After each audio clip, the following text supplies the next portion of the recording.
बिस्मिल्लाहिर्रहमानिर्रहीम। अस्सलामु अलैकुम students, this is Atif Ahmad, your maths teacher.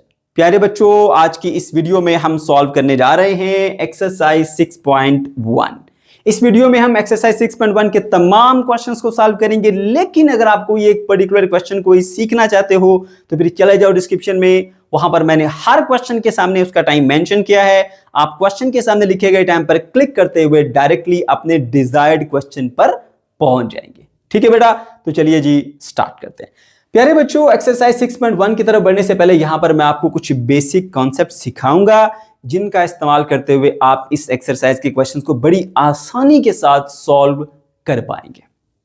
ठीक है बेटा, तो आपने इन कॉन्सेप्ट्स को बहुत ही अच्छे तरीके से अंडरस्टैंड करना है। पता है क्यों?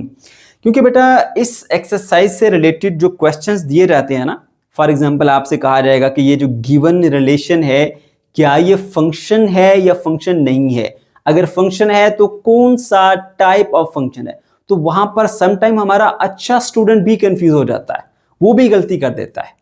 ठीक है, तो मैं इंशाल्लाह आपको ये इतने आसान और सिंपल तरीके से सिखाऊंगा कि अगर पेपर में ये क्वेश्चन आ गए तो सबसे पहले आप क्वेश्चन ही यही अटेम्प्ट करेंगे। ठीक है बेटा, तो चलिए जी स्टार्ट करते हैं। अब बेटा यहां पर सबसे पहले आपको पता होना चाहिए कार्टेशियन प्रोडक्ट के बारे में। जब भी आपके माइंड में कार्टेशियन प्रोडक्ट आए तो फौरन से माइंड में लेके आया करो कि यहां पर दो सेट्स की मल्टीप्लीकेशन है, एक सेट ए दूसरा सेट बी। ठीक है, ये कैसे होती है मैं बताता हूं। देखो बेटा, लेट्स से कि आपके पास एक सेट है ए। सेट ए के अंदर एलिमेंट्स है जी ए और बी। ठीक है, और दूसरा सेट है आपके पास बी और उसके अंदर एलिमेंट्स हैं जी 1 एंड 2। ठीक है, छोटे छोटे सेट लेते हैं। ओके, अब कार्टेशियन प्रोडक्ट में हम करते क्या है, सेट ए को मल्टीप्लाई करते हैं बी के साथ। अब सेट्स को कैसे मल्टीप्लाई किया जाता है? बड़ा आसान तरीका है। एक एंट्री उठाई सेट ए की और उसके जोड़े बनाने हैं सेट बी के अंदर मौजूद तमाम एलिमेंट्स के साथ। ए का 1 के साथ पेयर बनेगा, ठीक है, ए और 1।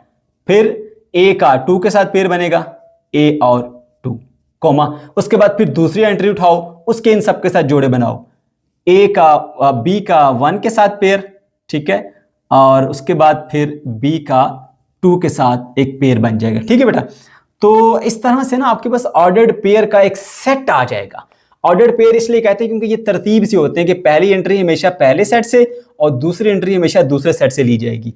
तो देख सकते हैं आप बेटा, ये आपके पास ऑर्डर्ड पेयर का एक पूरा सेट आ जाता है। इसको बोलते हैं कार्टेशियन प्रोडक्ट। समझ गए हो मेरी बात को? ओके, अब इसको डिफाइन कैसे करना है। Cartesian product of two non empty set A and B is defined by A cross B. कैसे इसको शो करते हैं? ए क्रॉस बी से आप देख सकते हैं। ठीक है, अच्छा, it is set of ordered pair X Y. ये असल में ऑर्डर्ड पेयर्स का एक सेट होता है। ऑर्डर्ड पेयर क्या है, मैंने बताया आपको कि एक एंट्री इस सेट से और एक एंट्री इस सेट से। इसको तरतीब से ना लिख के, यानी पहले सेट की एंट्री पहले, दूसरे सेट की एंट्री बाद में, तरतीब के साथ लिख के आप ऐसे लिख देते हो। इस तरह से इनके जो जोड़े बनाए आपने ना, जो पेयर्स बनाए हैं, ठीक है, ऑर्डर्ड पेयर, तरतीब के साथ लिखे गए पेयर, ठीक है, उनके सेट को हम बेटा कार्टेशियन प्रोडक्ट कहते हैं। ठीक है, और याद रखना जो पहली एंट्री है उसका ताल्लुक पहले सेट से, दूसरी एंट्री का ताल्लुक दूसरे सेट से। अब यहाँ पे ऑर्डर पेयर के लिए ना उसने एक जनरल टर्म यूज की है एक्स वाई। ये पहली एंट्री है, ये दूसरी एंट्री है। अब क्योंकि हम ए क्रॉस बी की बात कर रहे हैं, पहला सेट ए है दूसरा सेट बी है, तो पहली एंट्री का ताल्लुक पहले सेट से, दूसरी एंट्री का ताल्लुक दूसरे सेट से। तो उसने बताया यहाँ पे such that X belongs to A and Y belongs to B. ये होता है मेरे बच्चों आपके पास सेट की प्रोडक्ट, जिसको कार्टेशियन प्रोडक्ट कहते हैं। समझ गए? अच्छा, अब आपकी बुक में जो एग्जांपल ली गई उसमें दो सेट हैं, एक सेट ए है एक सेट बी है। ए के अंदर दो एलिमेंट है ए और बी के अंदर एलिमेंट ही एक रखा गया है 2, ताकि तरह काम जल्दी हो जाए, आसान हो जाए। अब ए क्रॉस बी इसकी प्रोडक्ट ली गई है, तो आपने क्या किया, इसकी एक एंट्री ली और इसके तमाम एलिमेंट के साथ पेयर किया। अब उसका एलिमेंट ये है, ए और 2 बनेगी, एक ऑर्डर पेयर, कॉमा। फिर दूसरी एंट्री ली, उसको इसके तमाम एलिमेंट के साथ पेयर किया, वो एक ही एलिमेंट बनता है बी और 2। तो ये बेटा आपके पास एक सेट ऑफ ऑर्डर्ड पेयर आ गया। इसको हम बोलते हैं कार्टेशियन प्रोडक्ट। अच्छा, उसके बाद नेक्स्ट टर्म आती है बेटा आपके पास बाइनरी रिलेशन। अब ये बाइनरी रिलेशन क्या होता है? अब बाइनरी रिलेशन को अंडरस्टैंड करने से पहले आपको सब सेट का कॉन्सेप्ट अच्छे से आना चाहिए। बेटा एक सेट के अंदर से जो हम सेट नए बना लेते हैं ना, वो उसके सब सेट होते हैं। फॉर एग्जांपल आपका स्कूल एक सेट है, ठीक है, अच्छा ठीक है। अब उसके अंदर आपकी डिफरेंट क्लासेस हैं, क्लास 9, क्लास 8, क्लास 7, क्लास 6, ठीक है। ये सारे उसके अंदर एक नए नए सेट बन गए, उसी के अंदर से सेट बनाई है ना, ये उसका सबसेट है। फिर आपकी क्लास जो है वो एक सेट है ना, ठीक है। अब उसके अंदर जो है वो मे बी अगर बॉयज और गर्ल्स इकट्ठे पढ़ते हैं तो एक सेट गर्ल्स का, एक सेट बॉयज का। अब उसके अंदर से मजीद सेट बन गई, तो सेट के अंदर से जो सेट बनाते हैं ना वो समझो कि सबसेट होता है, ठीक है। अच्छा चलें आगे बढ़ते हैं। तो ये जो बाइनरी रिलेशन होते हैं ना बेटा, ये बेसिकली कार्टेशियन प्रोडक्ट वाले इस सेट के सबसेट होते हैं, यानी इस सेट के अंदर से बनाए गए नए सेट होते हैं। और एक बात और याद रखना, एम्प्टी सेट हर सेट का सबसेट होता है। अब इस ऑर्डर्ड पेयर का जो एक सेट है उसके जितने भी पॉसिबल सबसेट बन सकते हैं, ठीक है, वो तमाम के तमाम बाइनरी रिलेशन कहलाएंगे, ठीक है। Any subset of Cartesian product A cross B is called binary relation. For example ये आपके पास A क्रॉस B था, अब उसमें पहला रिलेशन R1 क्या है, एम्प्टी सेट, क्योंकि एम्प्टी सेट हर सेट का सबसेट होता है इसलिए एम्प्टी सेट आ गया। दूसरा रिलेशन क्या, हम सिर्फ एक ये वाली इसकी एंट्री लेके एक सेट बना देते हैं, तो ये एक रिलेशन आ गया R2। फिर हम सिर्फ इस एंट्री को लेके एक सेट बना लेते हैं, ये आ गया आपके पास R3। फिर हम इन दोनों को मिला के एक और सेट बना लेते हैं, ये आपके पास आ गया R4। तो इसके अंदर पॉसिबल 4 सबसेट्स हैं और ये चारों बाइनरी रिलेशंस कहलाते हैं, ठीक है मेरे बच्चों। अच्छा अब यहां पर ना बाइनरी रिलेशन को समझने के बाद ना डोमेन और रेंज को आपको समझाऊंगा। अब डोमेन और रेंज ना आपकी बुक में 2 बार लिखा हुआ है, एक इस रिलेशन के बाद बताया गया है, इस बाइनरी रिलेशन के बाद, और एक बार ना इस फंक्शन की डेफिनेशन के बाद बताया गया है डोमेन और रेंज। अब क्योंकि जो आपका रिलेशन है वही जाके फंक्शन में बनता है, ठीक है, तो इसलिए तकरीबन दोनों के लिए एक जैसी ही इनकी डेफिनेशन है, तो वह जरा समझ लीजिए। अब देखो बेटा, लेट्स से आपके पास R4 ये एक बाइनरी रिलेशन है, ठीक है। इसकी डोमेन क्या होती है, उसकी रेंज क्या होती है, इंतहाई आसान। देखो एक ये ऑर्डर पेयर है, दूसरा ये ऑर्डर पेयर। इस ऑर्डर पेयर में जो पहली एंट्री है ना, ये आपके पास पहली एंट्री, ये आपके पास A है, ठीक है, और इसकी पहली एंट्री आपके पास B है। इन दोनों को मिला के जो आप एक सेट बनाएंगे ना बेटा, ये जो पहली एंट्री का सेट होगा ना बेटा, इसको हम बोलते हैं डोमेन, सही है। और ये जो दूसरी एंट्री है, जैसे आपके पास ये 2 है और ये आपके पास B है, इन दूसरी एंट्रीज का जो सेट होता है बेटा, इनका जो आपके पास सेट बनता है वो कहलाता है रेंज।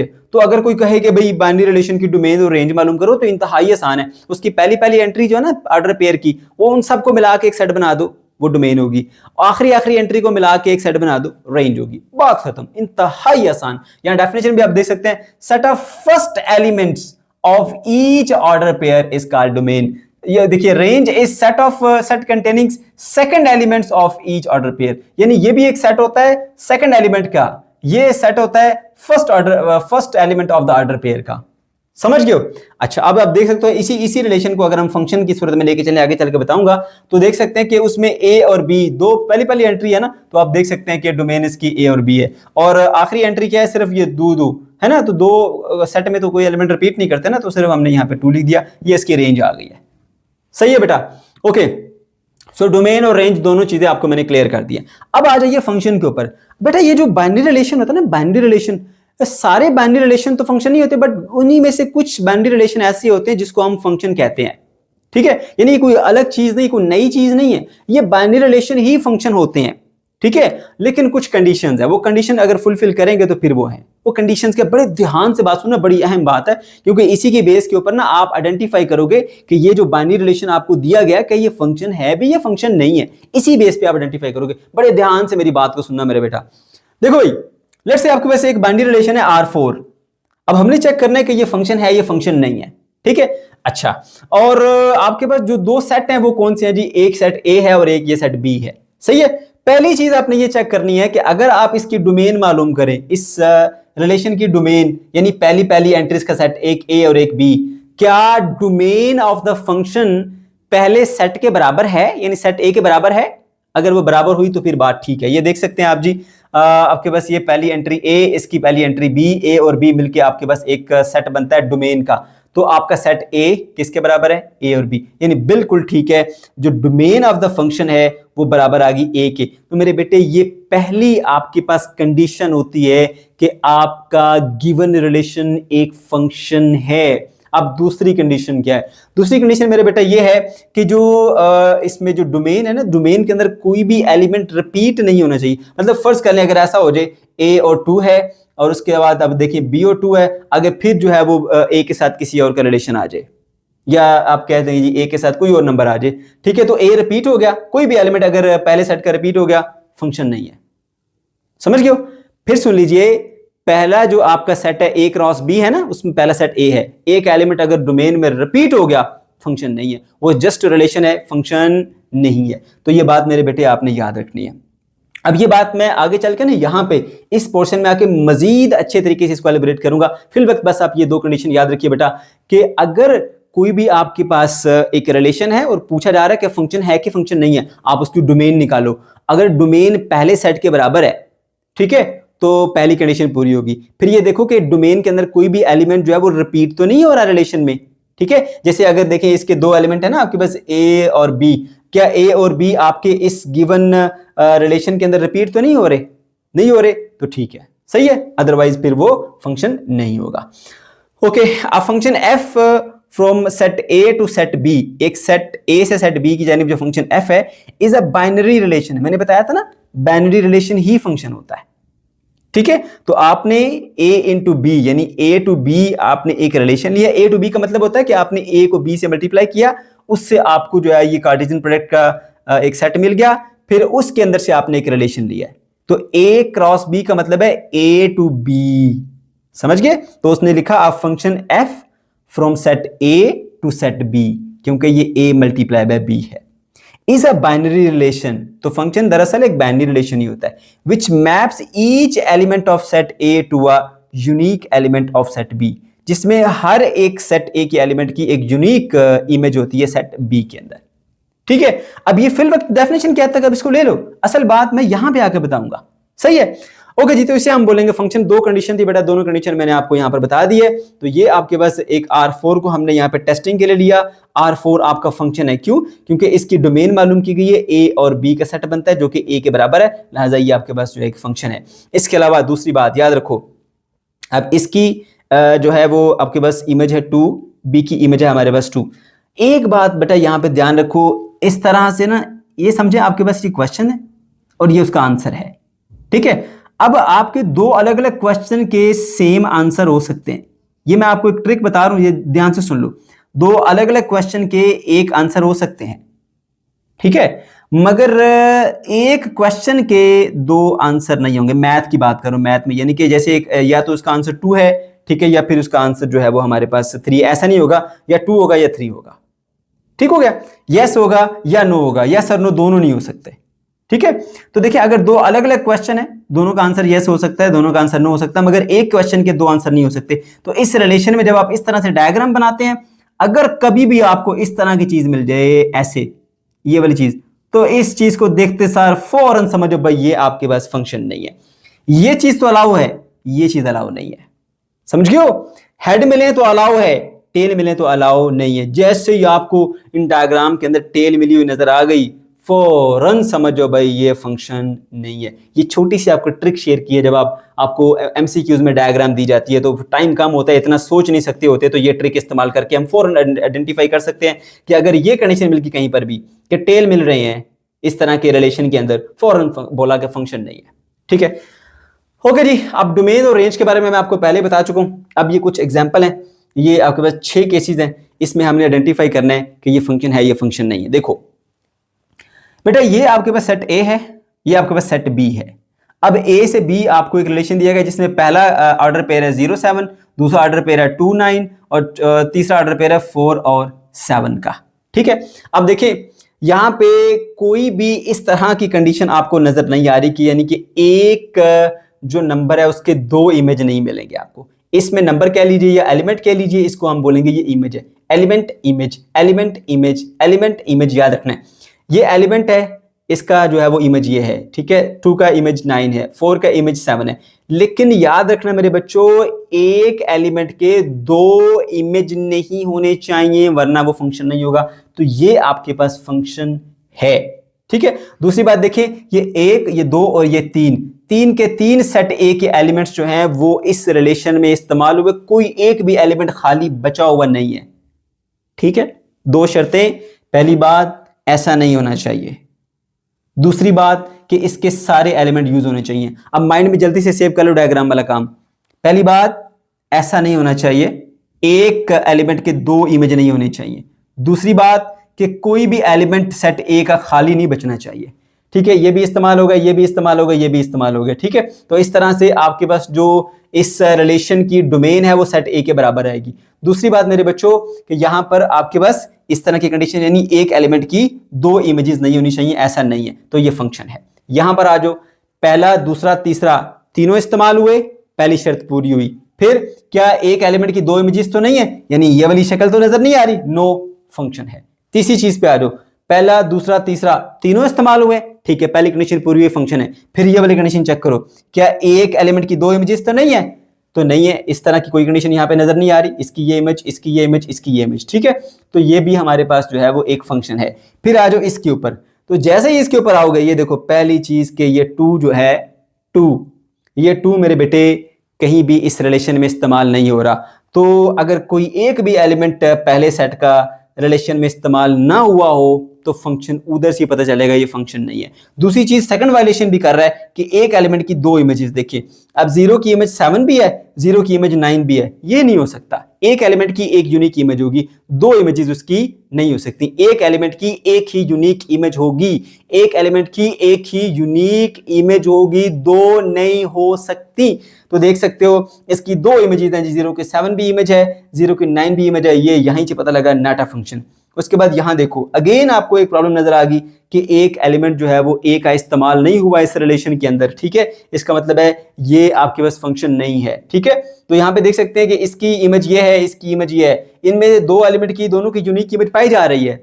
लेकिन प्रॉब्लम ये है यहां पर कि एक एलिमेंट सेट ए का जो कि सेट एल का जो कि बी है वो इस्तेमाल ही नहीं हुआ इस रिलेशन में। दैट्स वाई इस रिलेशन के अंदर जो डोमेन है वो ए और सी आएगी, लेकिन जो सेट है वो हमारा ए बी सी पर मुश्तमिल है। तो domain of the function is not equal to the first set, that's why it is not a function. ये आप देख सकते हैं बेटा, डोमेन जो है वो लाजमी तौर पे पहले सेट के बराबर होनी, अगर ए टू बी चल रहे हो तो पहले सेट के बराबर डोमेन होनी चाहिए। अगर नहीं आ रही तो भी हमारे पास ये फंक्शन नहीं है। ठीक है बेटा, बात समझ आ गई आपको।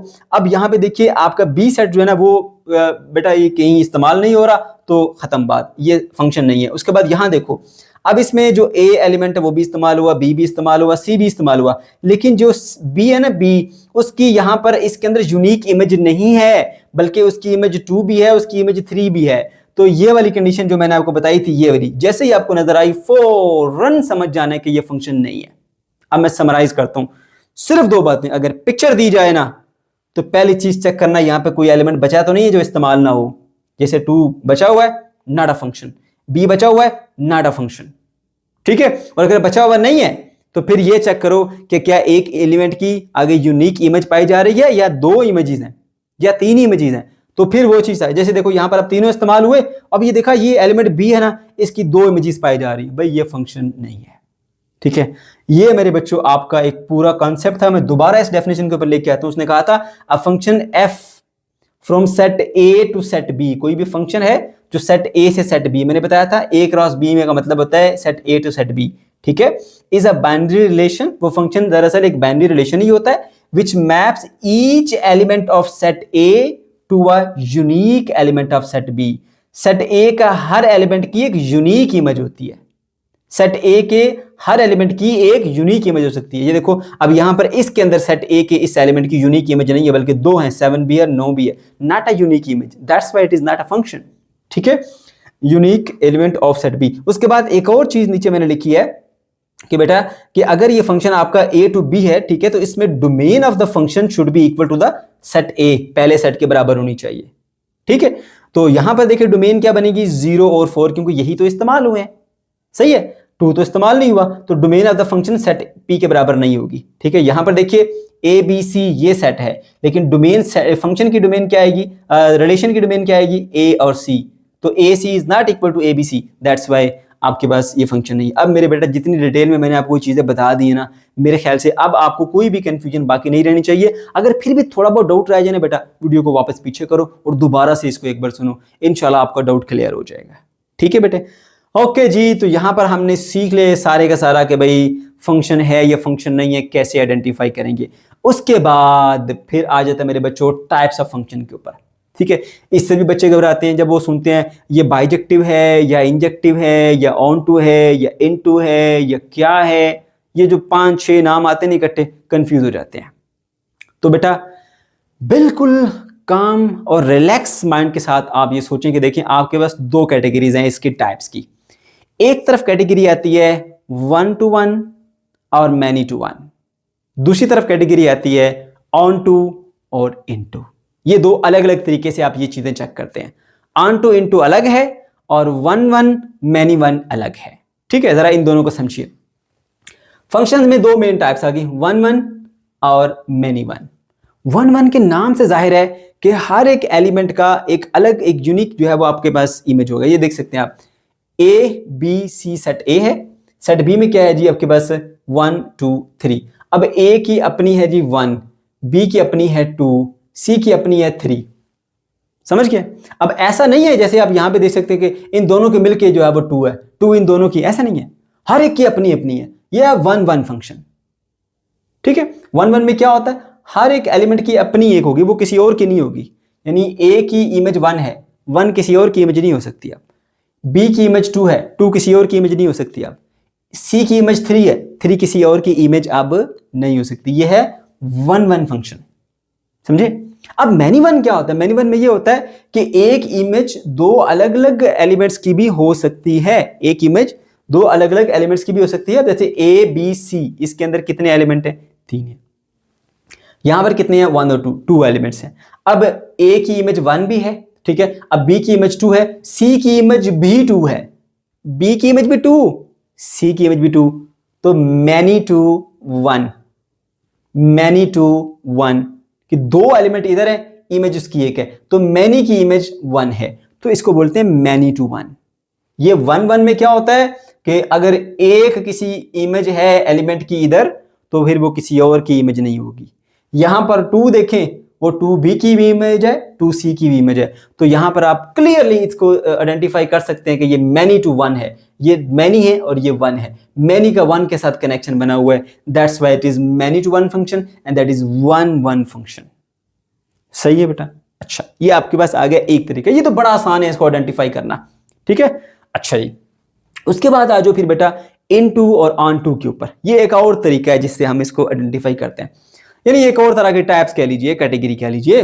अब इसको पहचानना बड़ा ही आसान है। आपका फंक्शन है ना ए टू बी, दूसरा वाला सेट आपके पास बी है। अगर बी का कोई एलिमेंट बच जाए, बी का कोई एलिमेंट बच जाए जो किसी का इमेज ना हो, तो ये इनटू होगा, और अगर ना बचा हुआ तो ऑन टू होगा। अब ये देखो जरा, यहां पर इसी के आगे फर्दर टाइप, ये आगे आपके पास 1-1। सही है, इसके अंदर एक भी एलिमेंट ऐसा बचा हुआ नहीं है जो किसी की इमेज ना हो, तो ये क्या है? On to. इसी मैनी 1 में आपके पास एक केस ऐसा भी आ सकता है, जैसे ए की इमेज 1, बी की इमेज 2, सी की इमेज 3, 1-1 है, बट बी वाले सेट का एक एलिमेंट ऐसा है, दूसरे सेट का एक एलिमेंट ऐसा है जो बचा हुआ है ना? अब ये 4 किसी का इमेज है ही नहीं। अगर ये 4 किसी का इमेज नहीं है, तो इस केस के अंदर आप ये कहेंगे मेरे बेटे कि ये आपके पास जो फंक्शन है वो इनटू है। इनटू, समझ गए? ये इनटू फंक्शन है। उम्मीद है आपको ये चीज समझ में आ गई होगी। सही है, उसके बाद फिर मैनी 1 में भी ऐसा होता है। मैनी 1 में देखिए आपके पास ये जो आखिरी वाला सेट है उसका कोई एलिमेंट बचा हुआ है। अगर बचा हुआ है तो फिर वो इनटू है, अगर नहीं बचा हुआ तो ऑन टू है। समझ गए?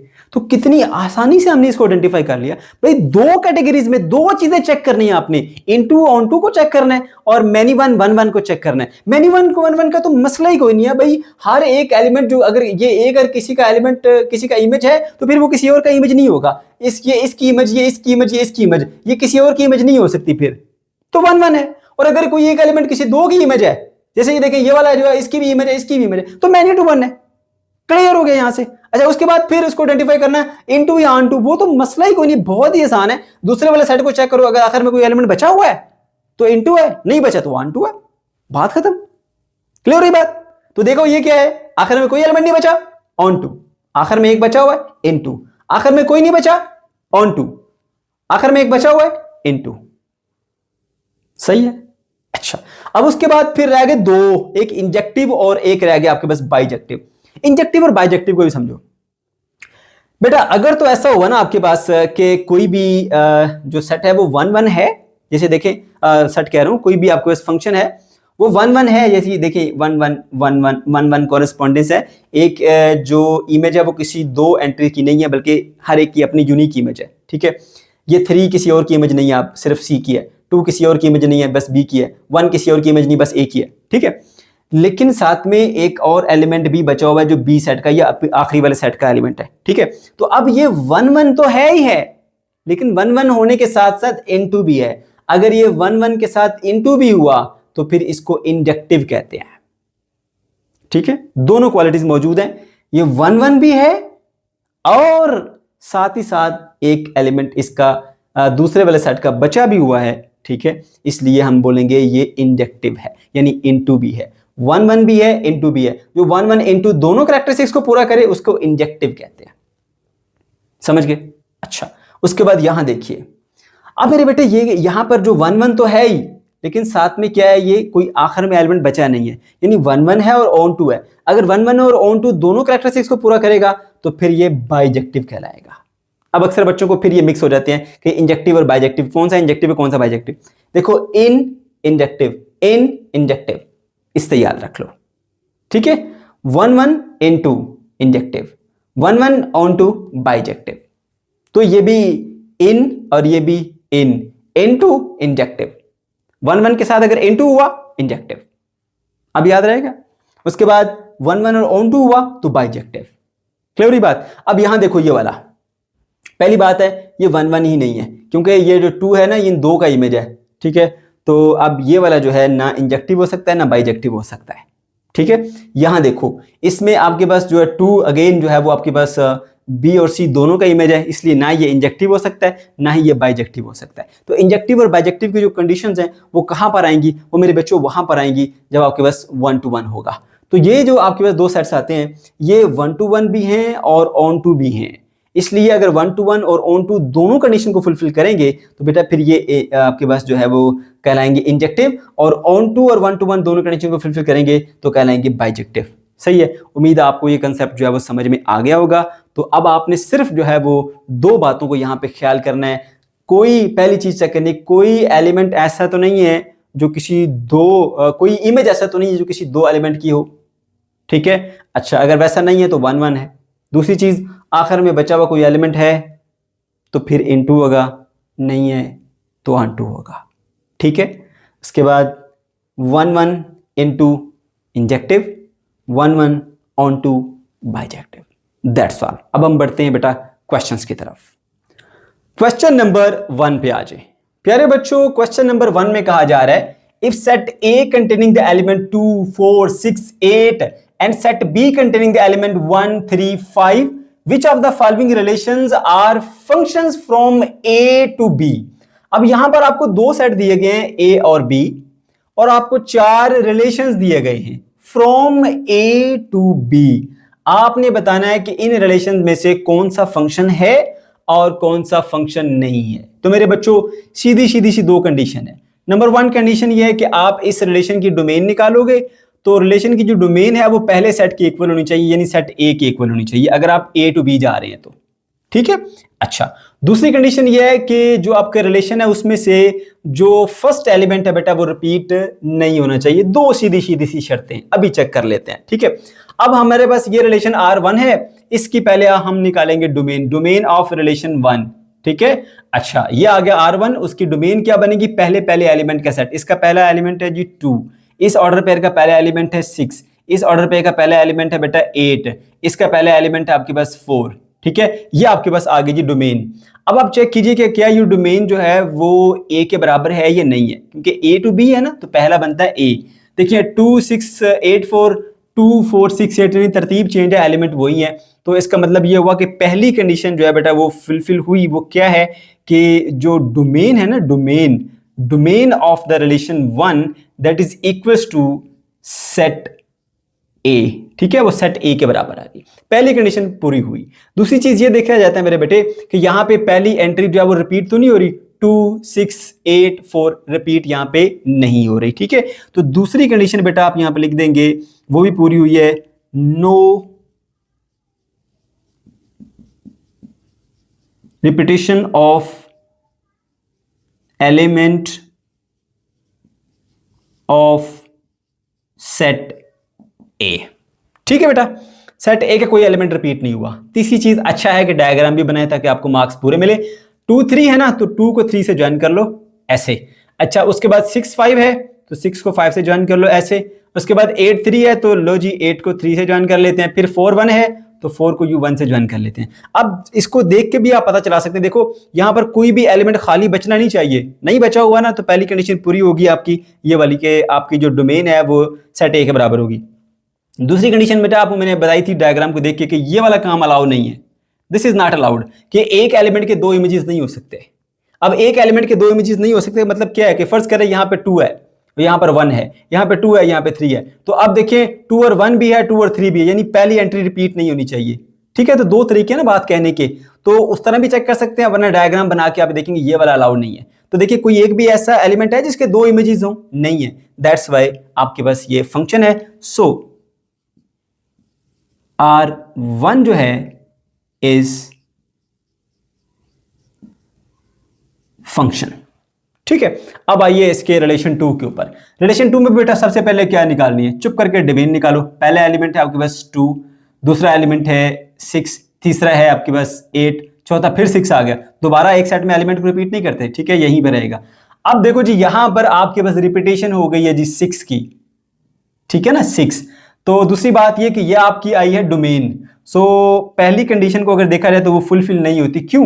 Because domain of this relation R2 is not equal to set A, पहले सेट के इक्वल नहीं, क्योंकि आप A to B जा रहे हो ना, तो पहला सेट आपका A बनता है, उसके बराबर होनी चाहिए थी, बराबर नहीं है, पहली कंडीशन आपकी यहां पे फुलफिल नहीं होती। ठीक है, दूसरी बात आप ये भी बता सकते हैं बेटा कि यहां पे जो है वो रिपीटेशन हुई है ना, रिपीटेशन ऑफ एलिमेंट, कौन सा एलिमेंट रिपीट हुआ है? 6 of set A, set A, so not a function. ये रिलेशन तो है बट फंक्शन नहीं है। डायग्राम बनाना चाहते हो वो भी बना दो। अब देखो जरा 2 से 3 तो ये आ गया 2 से 3, उसके बाद 6 1 तो 6 को 1 से ज्वाइन कर दो ऐसे, उसके बाद 8 3 तो 8 को 3 से ज्वाइन कर दो ऐसे, उसके बाद क्या है जी फिर 6 5 तो 6 को 5 से। ये देख लो, ये वो डायग्राम बन गई जिसके बारे में मैं मना करता हूं कि ये नहीं होना चाहिए। ये देखो 6 के 2 इमेजेस हैं, 6 का इमेज 1 भी है, 6 का इमेज 5 भी है, दिस इज नॉट अलाउड। ठीक है, तो ये डायग्राम से भी देख के आप पहचान सकते हैं और क्वेश्चन को देख के भी ये 2 कंडीशन पूरी होती हैं तो ठीक है, अदरवाइज नहीं। सही है, तो दोनों कंडीशन पूरी नहीं हो रही तो मैंने बता दिया, सो नॉट अ फंक्शन। उसके बाद फिर आओ बेटा रिलेशन 3 के ऊपर। इसकी भी सबसे पहले हम डोमेन निकालेंगे। इसकी डोमेन में पहला एलिमेंट आएगा 2, दूसरा एलिमेंट आ गया 6, तीसरा एलिमेंट आ गया 8। ठीक है, अच्छा अब चेक कर लेते हैं क्या पहली कंडीशन पूरी हो रही है, और वो क्या होती है जी आपके पास कि इसकी जो डोमेन है ना वो पहले सेट के बराबर होनी चाहिए। पहले सेट है 2 4 6 8, यह है 2 6 8, यानी 4 मिसिंग है, नॉट इक्वल, तो पहली कंडीशन फुलफिल नहीं हो रही। अब यहां पर जो डोमेन है ना बेटा, domain of relation 3 is not equal to the set A, या A सेट कह लो, ठीक है, एक ही बात है, A सेट के बराबर नहीं है, लिहाजा ये फंक्शन नहीं है। दूसरी कंडीशन भी अगर आप चेक करना चाहते हो तो आप कर सकते हो। ठीक है, देखिए जी अब यहाँ पे पहली बात ये एक भी अगर आपको पता चल गई तो वहीं पर भाई वो नहीं होगा, आपका रिलेशन रहेगा, फंक्शन नहीं होगा। डायग्राम बनाना चाहते हो, अच्छा बना लिया करो डायग्राम। अब पहले है 2 से 3, ये आ गया जी 2 से 3, उसके बाद फिर जो है वो आपके पास आया 6 5, 6 के 5 ये आ गया, उसके बाद फिर है जी 8 3, तो 8 को यहाँ पे आ गया हमारे पास 3। अब देखो यहाँ पे जो 4 है ना, 4 जो है वो किसी का भी 4 का जो है वो यूज ही नहीं हुआ इसके अंदर। ठीक है, तो आपकी ये जो 4 वाली एलिमेंट है ये इस्तेमाल नहीं हुई इस रिलेशन के अंदर, जिसकी वजह से आपके पास जो ये वाला है आपके पास जो है वो रिलेशन रहा, वो फंक्शन नहीं है। तो डायरेक्टली इसकी बेस पे भी आप कह सकते हैं, आप ये कह सकते हैं कि नॉट अ फंक्शन। ठीक है, रिपीटेशन कोई नहीं लिखना चाहता है वो भी लिख दो, नो रिपीटेशन, बट ये तो वायलेशन होगी ना हमारे पास के domain of the relation is not equal to set A। Okay, तो यहां पर एक एलिमेंट ये वाला रह गया रिलेशन में, ये हमारा जो है वो मौजूद नहीं है इसमें। आप देख सकते हैं ये रिलेशन है, 4 वाली एंट्री यहां पर मौजूद नहीं है, that's why it is not a function. उसके बाद फिर 4th पे आ जाओ, इसमें आपके पास ये वाला रिलेशन है और इसकी भी सबसे पहले हम डोमेन निकालेंगे। तो बेटा डोमेन निकालते हुए पहले पहले एंट्री 2 6 8 4, 2 6 8 और 4, ठीक है। अब ये देखो आपकी जो डोमेन है ना वो सेट ए के इक्वल है, 2 6 8 4 है ना। तो यहाँ पे पहली कंडीशन तो फुलफिल हो रही है कि जो डोमेन है ना, domain of relation 4 is equals to set A. Okay, set A के बराबर है। ओके, पहली कंडीशन पूरी हो गई। अब दूसरी कंडीशन को भी चेक करना है कि क्या कोई एलिमेंट जो है वो ए का रिपीट तो नहीं हो रहा है इस रिलेशन के अंदर, 2 6 8 4, तो no repetition.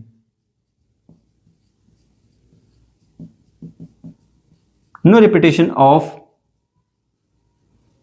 Element of set A, सही है। तो रिपीटेशन नहीं है, सो फंक्शन। फाइनली हमने आंसर बता दिया कि this is the function.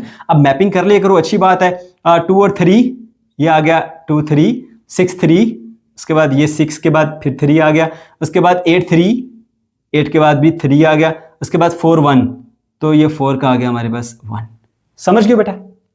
Okay, तो यहां पे देख सकते हैं कि सारे के सारे जो है वो यूटिलाइज हो गए, और जिस कंडीशन से मैंने मना किया था वो कंडीशन भी यहां पर नहीं बन रही। मतलब ये नहीं होना चाहिए एक एलिमेंट के 2 इमेज नहीं होने चाहिए, ठीक है ना, बात समझ गए? ओके जी, तो ये भी हमारे पास क्या है, फंक्शन है। क्वेश्चन नंबर 2 पर आ जाए प्यारे बच्चों। क्वेश्चन नंबर 2 हमारा एग्जाम के पॉइंट ऑफ व्यू से बहुत ही ज्यादा इंपॉर्टेंट है, इसे बहुत अच्छे तरीके से अंडरस्टैंड कीजिएगा। इस क्वेश्चन में कहा जा रहा है जी, identify the functions from the following diagram, also write type. मेरे बेटे आपको यहां पे 3 डायग्राम दी गई हैं बाइनरी रिलेशंस की, ठीक है, और आपने इनमें से पहचानना है कि कौन सा बाइनरी रिलेशन एक फंक्शन है और कौन सा बाइनरी रिलेशन फंक्शन नहीं है, ठीक है बेटा। जब आपको ये पता चल जाएगा कि ये वाला जो बाइनरी रिलेशन है वो एक फंक्शन है, तो फिर आपने उसकी टाइप को भी बताना है कि ये कौन सा टाइप ऑफ फंक्शन है, ठीक है। क्वेश्चन समझ में आ गया? तो चलिए अब हम इसके सोल्यूशन की तरफ बढ़ते हैं। ये आ गया हमारा पार्ट नंबर 1 और उसमें हमारे पास ये डायग्राम अवेलेबल है। अब बेटा बात ध्यान से सुन लो। पहला स्टेप क्या है, आपने आइडेंटिफाई करना है कि फंक्शन है या फंक्शन नहीं है। आपके जहन में क्या चल रहा होगा, पहले अपने माइंड में उसका आंसर निकालें, उसके बाद नीचे उसकी बातें वो सब लिखेंगे लिखने वाली। पहले माइंड में सोचें फंक्शन है कि फंक्शन नहीं है। कैसे पता चलेगा बेटा? सीधा आपने ना ये देखना है, ये ए से बी की तरफ रिलेशन है, तो ये आपका पहला सेट है। पहले सेट के अंदर मौजूद तमाम एलिमेंट इस रिलेशन में इस्तेमाल हुए हैं कि नहीं, ये पहली चीज चेक करनी है। देखो ये इस्तेमाल हो गया, ये इस्तेमाल हो गया, ये भी इस्तेमाल हो गया, 1 2 3 ही एलिमेंट है, तीनों इस्तेमाल हुए, ठीक है। तो ये पहली कंडीशन होती है कि ये आपका फंक्शन होगा। अब दूसरी कंडीशन क्या है? दूसरी कंडीशन में बार बार बता चुके बेटा, ऐसा आपको नजर नहीं आना चाहिए इसके अंदर, यानी कि एक एलिमेंट के 2 इमेजेस नहीं होने चाहिए। अगर ऐसा नहीं है तो फिर ये फंक्शन है, दोनों कंडीशन पूरी होती है। तो देख सकते हैं कि ये इसका भी एक ही इमेज है, इसका भी एक ही इमेज है, इसका भी एक ही इमेज है, किसी भी एक एलिमेंट के 2 इमेजेस नहीं है। इस तरह की आपको डायग्राम में कहीं नजर नहीं आ रही, ठीक है। तो इसका मतलब ये हुआ बेटा कि आपका ये वाला जो है वो फंक्शन है, ठीक है। अच्छा, अब आपने इसको लिखना कैसे है, वो लिखने के अंदाज भी बताता हूं। माइंड में तो पता चल गया ना कि ये फंक्शन है, ओके। अब लिखना बेटा ये है कि यही बातें जब आप इसको स्टेटमेंट की सूरत में लिखते हैं तो आप यूं लिखते हैं कि भाई अगर जो डोमेन है ना, डोमेन ऑफ द फंक्शन, यानी कि ये फंक्शन आपका एफ है, रिलेशन कहना चाहिए फिल वक्त क्योंकि हम आइडेंटिफाई कर रहे हैं अभी, वो अगर बराबर हो जाए पहले सेट के, यानी सेट ए के, ठीक है, सेट ए के बराबर आ जाए, तो उस सूरत में ये आपकी पहली कंडीशन सेटिस्फाई होती है कि ये फंक्शन है। अब इसमें डोमेन पता कैसे करेंगे? देखो ये वाला नंबर इस्तेमाल हुआ, ये नंबर इस्तेमाल हुआ, ये नंबर इस्तेमाल हुआ, जिस नंबर का इमेज मौजूद है, यानी जैसे एरो लगा हुआ है, ठीक है, तो ये भी डोमेन में आएगा, ये भी डोमेन में आएगा, ये भी डोमेन में आएगा। अब डोमेन वाला सेट कौन सा है? इसमें 2 है, 3 है और 5 है, ठीक है। और सेट ए क्या है? उसमें भी यही एलिमेंट है, 2 है, 3 और 5 है, 2 है, 3 है और 5। अब एक बात याद रखना, अगर फर्ज कर लें, समझने के लिए कहता हूं कि यहां पे नंबर लिखा होता 4, ठीक है। अब 4 के साथ कोई यहां पे एरो नहीं लगी, नहीं, ये किसी का इसका कोई इमेज नहीं है, तो फिर ये डोमेन में नहीं आएगा, ठीक है। डोमेन में वही नंबर आप इंक्लूड करोगे जिसका इमेज मौजूद होगा, जैसे 2 का इमेज है, 3 का इमेज है, 5 का इमेज है, तो ये तीनों जो है वो डोमेन में आ जाएंगे। और अगर कोई एक भी ऐसा हुआ नंबर जिसका कोई इमेज इधर नहीं है तो वो डोमेन में शामिल नहीं करोगे, ठीक है बेटा। अच्छा, तो आप देख सकते हो डोमेन और सेट ए दोनों बराबर है, तो पहली कंडीशन सेटिस्फाई हुई। यहां पे आप लिखोगे yes this is the function because domain of the function is equal to set A. पहली कंडीशन आपने बता दी। अब दूसरी कंडीशन जो आपको मैंने पहले भी क्वेश्चन में बताया था कि जो आपकी डोमेन है ना उसके अंदर कोई भी एलिमेंट रिपीट नहीं होना चाहिए। एलिमेंट रिपीट होने का मतलब क्या है, देखो फर्ज कर लो कि ये जो 2 है ना, ये इधर से 1 इसका इमेज होता और इधर से 3 इसका इमेज होता। इसका मतलब है कि एक ऑर्डर पेयर आपको बनेगा 2 और 1 का और दूसरा ऑर्डर पेयर बनेगा 2 और 3 का। ठीक है, ऐसे। अब देखो इधर भी पहला एलिमेंट 2, इधर भी पहला एलिमेंट 2, तो डोमेन में एलिमेंट रिपीट हो गया ना। ठीक है, वो नहीं होना चाहिए। तो एक जो मैंने आपको बात बताई थी ये वाली कंडीशन कि एक एलिमेंट के 2 इमेज नहीं होने चाहिए, उसको लिखने का अंदाज मेरे बेटा ये है कि आपका जो डोमेन का एलिमेंट है वो रिपीट नहीं होना चाहिए। ठीक है, तो यहां पे डोमेन के एलिमेंट जो है वो रिपीट नहीं हो रहे। वो तभी रिपीट होता है जब आपके पास ये वाली कंडीशन बनती है कि एक एलिमेंट की 2 आपके पास आ जाए जी इमेजेस। ठीक है, अगर ऐसा नहीं है तो फिर कोई एलिमेंट रिपीट डोमेन में नहीं होगा। तो वो भी यहां पर काम नहीं है, क्योंकि देख सकते हो कि हर एक की अपनी अपनी एक अलग अलग इमेज है। तो दूसरी बात यहां पर लिखोगे and no repetition of element of set A. Set A का कोई भी एलिमेंट जो है वो इस के अंदर रिपीट नहीं हो रहा, that's why it is a function. तो मेरे बेटा आपने इस तरह से इसको फंक्शन को बता दिया, मैंने बड़ी डिटेल में जाके चीजें आपको बता दी। अच्छा, उसके बाद फिर बेटा आपको अगर ये पता चल गया कि ये फंक्शन है तो कौन सा टाइप ऑफ फंक्शन है ये भी बताओगे ना आप। सही है, तो टाइप ऑफ फंक्शन बताने के लिए 2 चीजें मैंने बताई थी आपको। एक तो ये चेक किया करो कि मैनी टू 1 है या 1 to 1 है। दूसरा ये चेक किया करो कि ये इनटू है या ऑन टू है। ठीक है, उसके लिए सीधी सीधी निशानी है कि भाई अगर एक एलिमेंट का इमेज ये है, दूसरे का इमेज भी है, तीसरे का इमेज भी है और सबके अलग अलग इमेज है, इसका इमेज अलग है, इसका इमेज अलग है, इसका हर एक एलिमेंट का एक यूनिक इमेज बी के अंदर मौजूद है। अलग अलग इमेज, मतलब ये इसके साथ, ये इसके साथ, ये इसके साथ। ठीक है ना, तो ऐसा नहीं है कि किसी 2 एलिमेंट का इमेज एक ही हो, ऐसा अगर नहीं है तो फिर ये है 1 to 1, यानी 1 1 कह लें, 1 1। देखो 2 का ये है, 3 का ये है, 5 का ये, हर एक का अपना अलग अलग इमेज है, हर एक का अपना अलग अलग इमेज है, तो फिर ये 1 1 पहली चीज होगी। अच्छा, और भी चेक करना, तो यहां रुकना नहीं है। फिर इनटू ऑन टू चेक करो। इनटू ऑन टू में बेटा मैंने सीधी सीधी बात आपको बताई थी कि देखो एक ये सेट ए है, एक ये सेट बी, ये पहला है, ये आपका आखिरी वाला, ये दूसरा कह लिए। दूसरे सेट के अंदर अगर कोई एक भी एलिमेंट ऐसा बचा हुआ है जो किसी का इमेज नहीं है तो फिर आपका वो इनटू होगा। अगर जो है वो कोई भी एलिमेंट ऐसा बचा हुआ ना हुआ तो फिर वो ऑन टू होगा। अब देखो ये आखिरी वाला सेट है ना, इसमें कोई एक भी एलिमेंट ऐसा बचा हुआ है जो किसी का इमेज ना हो, नहीं, ये भी इमेज है इसका, ये इमेज है इसका, ये इमेज है इसका, एक भी एलिमेंट ऐसा बचा हुआ नहीं है जो किसी का इमेज ना हो। तो ऐसी सूरत में बेटा फिर ये क्या होता है आपके पास, जिसको हम कहते हैं जी ऑन टू।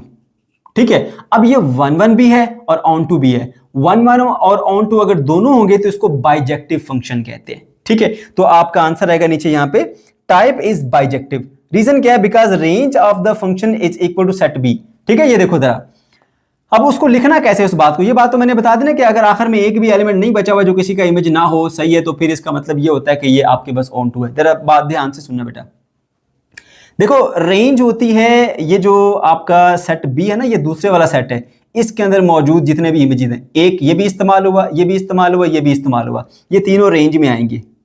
ठीक है, range of this function f is equal to आएगी बेटा आपके पास 1 3 एंड 5। और इस सेट बी का नाम क्या है, जो सेट बी है बेटा वो भी है आपके पास 1 3 एंड 5। तो जब आपका सेट बी यानी दूसरे वाला सेट वो बराबर होगा रेंज के, ठीक है, ऑफ दिस फंक्शन, तो उस सूरत में फिर बेटा आपके पास ये क्या होगा, ऑन टू। सही है, और अगर कोई एक भी एलिमेंट ऐसा बचा हुआ जो किसी का इमेज ना हुआ तो फिर सेट बी और जो उसकी रेंज है वो दोनों बराबर नहीं आएंगी, तो फिर वो इनटू हो जाएगा। समझ गए, अब यहां पर ये ऑन टू है, यही बातें आपने यहां पर लिखनी है। ठीक है, type is bijective because range of the function या F relation is equal to set B. जब रेंज सेट बी के बराबर होगी, ठीक है, तो ये ऑन टू होगा, कंफर्म, सीधा सीधा। ठीक है, and each element of set A have a unique image in set B. हर एक एलिमेंट जो ए का है उसकी अपनी अलग अलग इमेज मौजूद है बी के अंदर, इसलिए ये 1 to 1 भी है और ऑन टू भी है। 1 to 1 और ऑन टू अगर दोनों होंगे बेटा तो हम कहेंगे कि ये बाइजेक्टिव फंक्शन है। समझ के, ओके। इसी तरह से अब आप आ जाइए इसके पार्ट 2 के ऊपर। पार्ट 2 के अंदर देखिए बेटा, ये हमारे पास रिलेशन है from P to Q. P हमारा पहला सेट है, क्यू हमारा दूसरा सेट है। ठीक है, सबसे पहले हमने ये आइडेंटिफाई करना है कि ये फंक्शन है या फंक्शन नहीं है। ठीक है बेटा, तो देखिए आपको फंक्शन चेक करने के लिए पहली चीज यहां पे ये देखनी है कि ये जो आपका सेट है पहला, क्या उसके सारे के सारे एलिमेंट जो है वो आपको मिलेंगे इसके अंदर, इस रिलेशन में इस्तेमाल हुए हैं। तो देखिए 0 इस्तेमाल हुआ है, 2 इस्तेमाल हुआ, बट 3 जो है वो इस्तेमाल, 4 जो है वो इस्तेमाल नहीं हुआ। अब ये वाला जो है वो इस्तेमाल नहीं हुआ, इसको देख के आपके माइंड में फौरन आ जाना चाहिए कि भाई ये फंक्शन नहीं है, ठीक है ना। अच्छा, फिर बात आती है इसको लिखने की। लिखने का अंदाज क्या, फिर वही कंडीशन जो आपको बार बार बताई है मैंने कि भाई अगर आपके पास जो डोमेन है, domain of the function g, वो आपके पास इक्वल ना हो पहले सेट के बराबर, यानी p सेट के बराबर, तो फिर जो है ये फंक्शन नहीं होगा, ठीक है, नॉट फंक्शन। इधर से ही पता चल जाएगा आपको, समझ गए बेटा। यहां पर देख लिया आपने कि इसकी जो बेसिकली आपके पास डोमेन बनती है, डोमेन बनती क्या वो भी बता देता हूं आपको। डोमेन मेरे बच्चे इसकी बनती है 0 और 2, क्योंकि 0 और 2 ही दो रिलेशन में इस्तेमाल हो रहे हैं, 4 तो इस्तेमाल हुआ ही नहीं है। जबकि जो आपका सेट P है, सेट P है 0, 2 और 4। अब डोमेन देखिए 0, 2 है, सेट P है 0, 2, 4, दोनों बराबर नहीं है। दैट्स वाई बेटा ये आपके पास फंक्शन ही नहीं है। तो यहां पे लिख देंगे no, this is not a function because domain of the relation G is not equal to set P। पहला सेट P है ना, पहले सेट के बराबर नहीं होनी चाहिए, तो ये फंक्शन ही नहीं है, ठीक है। इधर ही किस्सा आपका खत्म हो गया, ठीक है। उसके बाद फिर आइए इसके पार्ट नंबर 3 के ऊपर। पार्ट नंबर 3 को भी आपने बताना है कि क्या ये फंक्शन है, ये फंक्शन नहीं, पहले ये चीज चेक करनी है, ठीक है बेटा। तो देखिए पहली कंडीशन कि ये आपका सेट है, रिलेशन है x to y, और उसमें पहला सेट x है। अब देखिए इसके अंदर मौजूद जो तमाम एलिमेंट है क्या वो रिलेशन में इस्तेमाल हो रहे हैं। तो देखिए 0 है, बिल्कुल इस्तेमाल हो रहा है, उसका इमेज b है। 2 है, बिल्कुल इस्तेमाल हो रहा है, उसका इमेज c है। 4 है, इस्तेमाल हो रहा है, उसका इमेज c है। तो 1, 2, 3 एलिमेंट है, 3 के 3 इस्तेमाल हो रहे हैं, ठीक है। तो पहली कंडीशन सेटिस्फाई हो जाएगी यहां पर। उसके बाद दूसरी कंडीशन क्या होती है वो बेटा मैंने आपको ये बताई है कि ये नहीं होना चाहिए, यानी एक एलिमेंट के 2 इमेजेस नहीं होने चाहिए। क्या ऐसा हो रहा है कहीं? इसका अपना एक इमेज है जी, ये 2 इमेज नहीं है, इसका भी एक ही इमेज है c, इसका भी एक इमेज है c, ठीक है। तो ऐसी कोई कंडीशन नहीं है कि किसी एक एलिमेंट के 2 इमेजेस आ जाए, ऐसा नहीं है। तो दोनों सूरतें पूरी हैं, तो देख के माइंड में आपने फौरन से जज कर लेने कि भाई ये फंक्शन तो है, ठीक है। अच्छा, उसके बाद फिर लिखने वाली कार्रवाई के ऊपर आ जाओ, सही है। तो लिखने वाली कार्रवाई में बेटा इन्हीं बातों को लिखने के अंदाज में हम कैसे कहते हैं, देखो हम ये देखते हैं कि भाई डोमेन जो है ना पहले सेट के बराबर होनी चाहिए।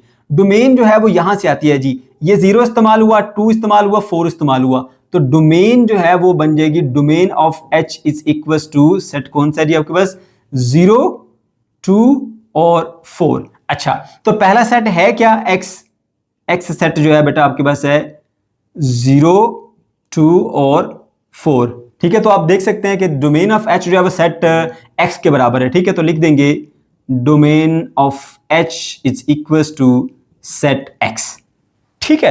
अच्छा, तो ये कंडीशन फुलफिल हुई जी आपके पास, जिसको हम कहते हैं कि ये अब फंक्शन है, ठीक है, पहली कंडीशन के मुताबिक। अभी दूसरी कंडीशन क्या है कि कोई भी एलिमेंट जो है बेटा, जो रिटर्न में हम लिखते हैं, कोई भी एलिमेंट पहले सेट का वो रिपीट नहीं होना चाहिए, डोमेन का एलिमेंट रिपीट नहीं होना चाहिए। जो बात ऊपर मैंने बताई है, कहने का अंदाज पहले जो देखने में हमने बताया था कि ये नहीं होना चाहिए कि एक एलिमेंट के 2 इमेज नहीं होनी चाहिए, ठीक है। वो उसी सूरत नहीं होते कि अगर आपकी जो डोमेन वाला एलिमेंट है वो 2 बार इस्तेमाल ना हो। जैसे देखिए यहाँ पर फर्ज करें ये a है, ये 1 है, ये a है, ये 2 है, तो a1 का भी पेयर मौजूद है, a2 का भी पेयर मौजूद है, तो a 2 बार इस्तेमाल हो गया, एक बार 1 के साथ आया, एक बार 2 के साथ आया, ऐसा कुछ नहीं होना चाहिए। तो देखो बेटा ये 0 है, ये 2 है, ये 4 है, ठीक है। तो इनमें से कोई भी जो है वो रिपीट नहीं हो रहा। पहला रिलेशन है 0b, दूसरा रिलेशन, दूसरा ऑर्डर पेयर है 2c, तीसरा ऑर्डर पेयर है 4c, तो 3 ऑर्डर पेयर है 0b, 2c, 4c। तो आप देख सकते हैं कि तीनों ऑर्डर पेयर में जो आपका पहला एलिमेंट है वो रिपीट नहीं हो रहा।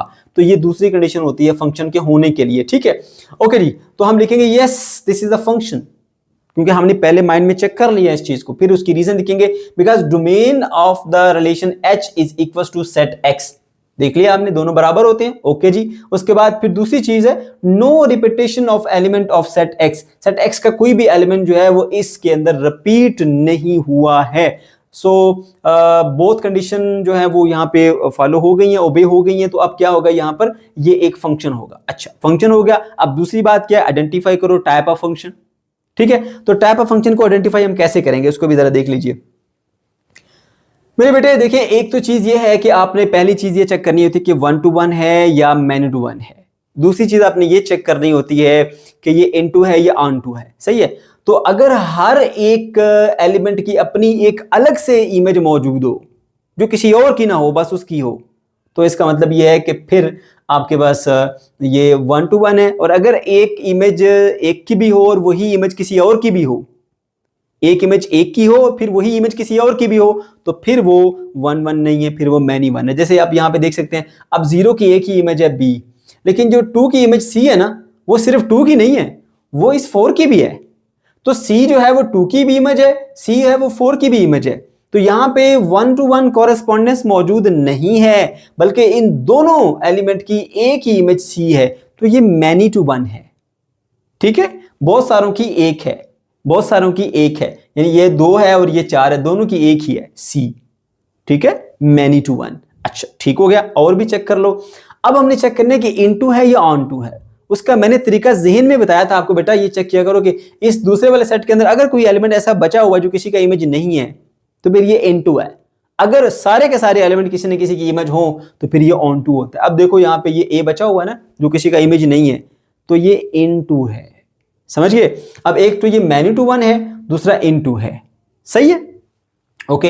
तो अब यहाँ पे हम इसको बता देंगे, क्योंकि मैनी टू 1 का तो कोई ताल्लुक होता नहीं है हमारे से, क्योंकि अगर ये 1 1 हो और उसके साथ फिर इनटू या ऑन टू हो, तो फिर बाइजेक्टिव या जिसको इंजेक्टिव कहते हैं वो बन जाता है। मगर यह मैनी टू 1 है, 1 to 1 कॉरेस्पॉन्डिंग इसमें मौजूद ही नहीं है। मसला आसान हो गया ज़्यादा हमारे लिए। अब सिर्फ ये बताना है कि ये इनटू है या ऑन टू है। तो जैसा कि आपने देखा बेटा, यहाँ पर एक एलिमेंट मौजूद है जो किसी का इमेज नहीं है, तो इस वजह से ये हमारे पास इनटू होगा। ठीक है, अच्छा। अब उस बातों को लिखना कैसे हमने, उसके लिखने का आसान तरीका ये है बेटा, पहले तो आप ये बताओ कि अगर हर एक एलिमेंट की यूनिक इमेज जो है वो Y में मौजूद नहीं है, क्योंकि देखो इसकी इमेज भी C है, इसकी इमेज भी C है, दोनों की है, ये C एक की नहीं है, इसलिए ये 1 1 नहीं है। अच्छा, दूसरी बात ये बता दो कि भाई देखो इसमें जो आपकी जो रेंज है ना, रेंज आपके बेटा ये जो लास्ट वाले ऑर्डर पेयर, ये ऑर्डर पेयर के पहले हिस्से होते हैं, ये ऑर्डर पेयर के लास्ट वाले हिस्से होते हैं। जो लास्ट पार्ट है ना ऑर्डर पेयर के अंदर, यानी आखिरी हिस्सा जो है, उनका जो सेट है वो आखिरी सेट के बराबर नहीं होना चाहिए। देखो अब मतलब रेंज क्या है, मैं निकालता हूं यहां पे रेंज इज इक्वल टू, देखो इसमें रेंज में क्या आएगा, B आएगा और C आएगा, B और C, क्योंकि ये तो इस्तेमाल ही नहीं हुआ ना A, तो रेंज ये B में आएगी, रेंज C में आएगी। अच्छा ठीक है, तो फिर जो आपका सेट है Y, सेट Y वो किसके बराबर है जी, A B C के, A B और C के। अब क्योंकि आपकी जो रेंज है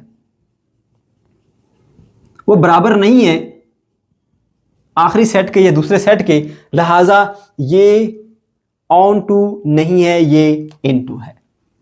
सो इनटू, तो फाइनली आप ये बताएंगे कि ये हमारे पास एक इनटू फंक्शन है। क्वेश्चन नंबर 3 पर आ जाए बच्चों। क्वेश्चन नंबर 3 में कहा जा रहा है, if f of x is equals to x square minus 1 by 2x plus 3, evaluate the following: f of 2, f of minus 1, f of 2 by 3 and f of t plus 1।